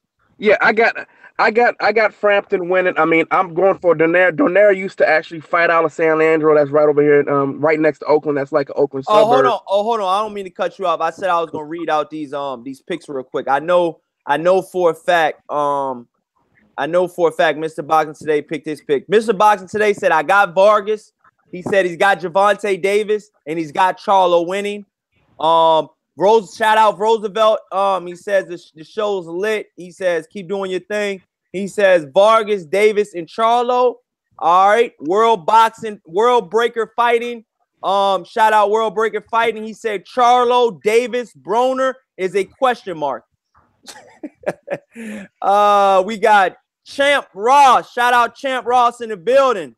He said Vargas by split decision, Charlo KO 7, and Davis KO 8. Shout out Champ Ross in the comment section, man. I appreciate all the love, y'all. Roosevelt says Donaire by split decision. Wow, you think Donaire's got a little left? Carl Frampton ain't been looking that hot lately. For all the picks, I think that might be all the picks so far. Yeah, so let it rip, Callie. Yeah, I said I'm going with Frampton. I think Donaire is definitely long in the teeth. I mean, you could tell that he's actually headed towards the end of his career. He's actually been in tough fights. As a matter of fact, his last few fights haven't looked that great, and it's because of it's age. Well, of course, he did get his ass whooped. Everybody knows we're gonna beat the dog shit out of him, but you know what I mean? I mean, he's older. He's an older fighter now. He's not the same fighter he used to be. Yeah, Frampton hasn't looked that great, man. It wouldn't surprise me if he catches Frampton, but I mean, Donaire, you can see he's slowed down. His hand speed isn't the same. His footwork isn't the same, man. He's definitely declined, and it's age has a lot to do with it. So I got Frampton winning that fight by decision. I don't have him knocking. I don't think he's knocking. All right, and who you got in the Roosevelt, the American? Oh, he said, Phil Greco, man. Hold on. No, I'm not saying I'm picking Phil Greco. I said Phil Greco has gotten into his head, man. That fight may be more interesting than what people think. You know what I'm saying? Phil Greco really got into his head. I heard those wife comments. Yeah, and about you know what I mean? Anthony Joshua putting that sludge hammer in Amir Khan's wife. Amir Khan was not feeling that in the press conference. If you guys in the chat did not hear about that, he threw water in his face. He was saying some allegations about Anthony Joshua fucking the shit out of Amir Khan's wife and baby's mama. Anthony Joshua said he's like his women BBW, and Amir Khan's wife is about 100 pounds soaking wet. I don't think Anthony Joshua's into that dude wife, man. She don't really do not disrespect to Amir Khan. That's for him, man. But I mean, it's funny thing because I mean a lot of stuff that comes from Amir Khan comes out here in the Bay Area because Amir Khan is actually friends with the Chevy with the GM train out there though, right? Yeah, listen, owner of the GM. We don't even know if AJ like women. Yeah, the owner. Yo, this dude Trav House boxing come out of nowhere, yo. Man, Amir Khan is doing some funny. Amir Khan is doing some funny shit though, man. Some suspect shit, man. That makes you think he on that Oscar De La Hoya level sometimes, man. He be fucking with him or something, man. But yeah, Amir Khan is actually cool with the owner of GM out in Dublin, man.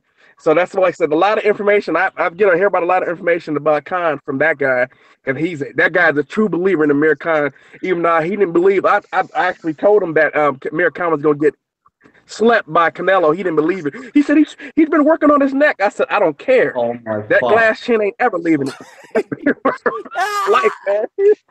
All right, so you got Frampton, and then you got Khan. Yeah, I'm gonna have Khan, but not really confident in that fight because LaGreco can, we all know that Amir Khan loves at some point he loves to get into a war. In every fight, I don't know why he does this, but in every fight he will get into a war, so he's susceptible to being caught by Phil LaGreco and knocked out. So don't be surprised if LaGreco knocks him out, but I got Khan winning by decision. All right, and before we go to Trap House Boxing, I've got to go to your boy Trap House, one of your favorite on the panel. We got to go straight to Jose Suleiman. Go ahead, Suleiman. We're going to go ahead and wrap it up, and we're going to go ahead and go to you first before we go to Trap House. Go ahead and say some controversial shit again.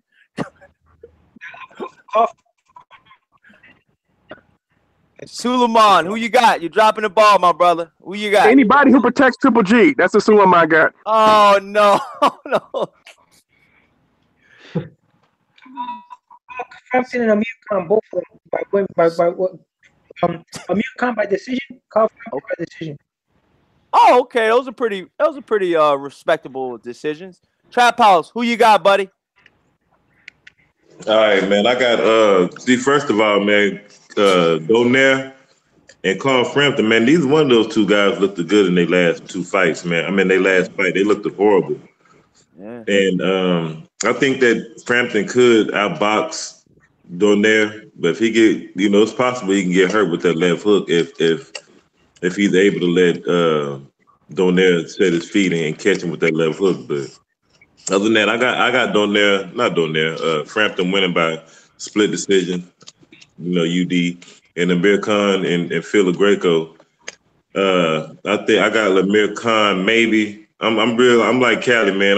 That's gonna go tooth and nail. I can see Amir Khan having a stanky leg a few times in that fight, and just barely rising over the occasion with maybe a controversial win. Nobody's gonna want to run it back because ain't nobody thinking about Phil Greco anyway. So it might be one of them type of deals where Amir Khan get decision and keep it moving, like in the my man Adrien fight. Yeah, and then Ty Legacy, who you got, buddy? I got Khan winning by decision. He's gonna have a little bit of trouble. He's coming off a 2-year layoff. And I actually got Broner beating Frampton because I think. Whoa! I'm gonna tell you why. I think Broner. Hold on, the same Broner that lost to Walters. Yeah. All right, go ahead. You don't. Walters ain't a bum. Your chin doesn't change. Go ahead. I think that a declining Broner is better than Frampton. Myself. That's why I got him winning by decision. Oh, decision. Oh, okay. Walters ain't a good. It ain't like Walters is a bum. I seen Frampton implement the wrong game plan against. Well, all I'm saying is Walters was one of those guys that quit against Lomachenko. That's all that I'm saying. Yeah, and Frampton's one of those guys that lost to Cruz, and I would pick Walters over Cruz. So you said he lost to who? Frampton lost to Cruz. That was controversial. He also beat Cruz too. That's what I'm saying. If you're using Walters, I would pick Walters over Cruz. Hell no. What are you smoking? You smoke edibles now? What do you do? What's your choice? Let me say something, man. I can't take away from Broner because he did lose to a worthy opponent, Jesse Magdaleno. Jesse. I'm not high on Jesse Magdaleno. I'm not high on him. Shit, Jesse. Hey, man, Jesse beat a lot of them cats, man. I know Jesse. Who at 126? I think he like at 122. Oh, okay. He's a little small. Are we just gonna leave out the fact that Frampton ducked Rigondeaux though? We gonna leave that out though? Frampton got into a couple good fights, so I'm not gonna say he's ducking Rigondeaux or whatever. I'm not gonna say he's ducking him because, to be honest with you, that motherfucker went to a whole nother division to get They fucking ducked him.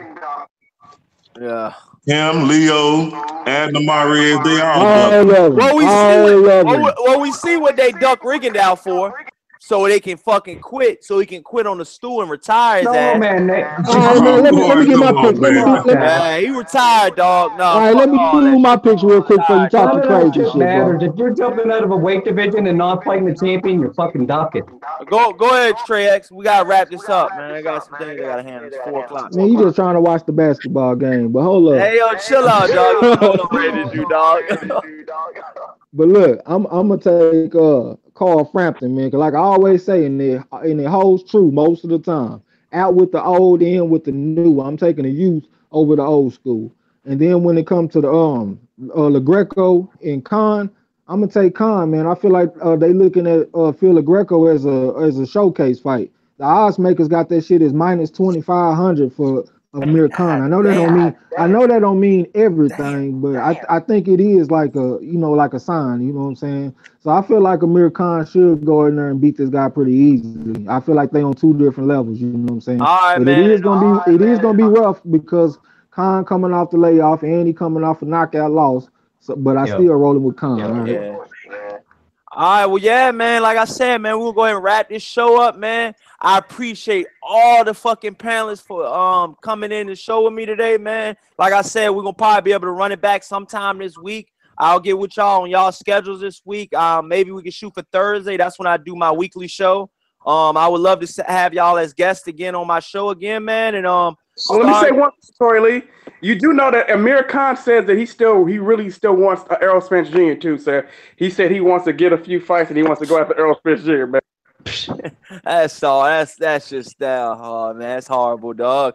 I know his wife. Somebody over there should just. He can't keep getting knocked out like that. Like a Kell Brook, I can understand he got his bone broken, but Kell Brook getting stopped and Amir Khan stoppages are two different wavelengths. They're just They're two different wavelengths. You know, Amir Khan's getting knocked out of the year, and he's on the opposite end of that motherfucker every year. And they very brutal.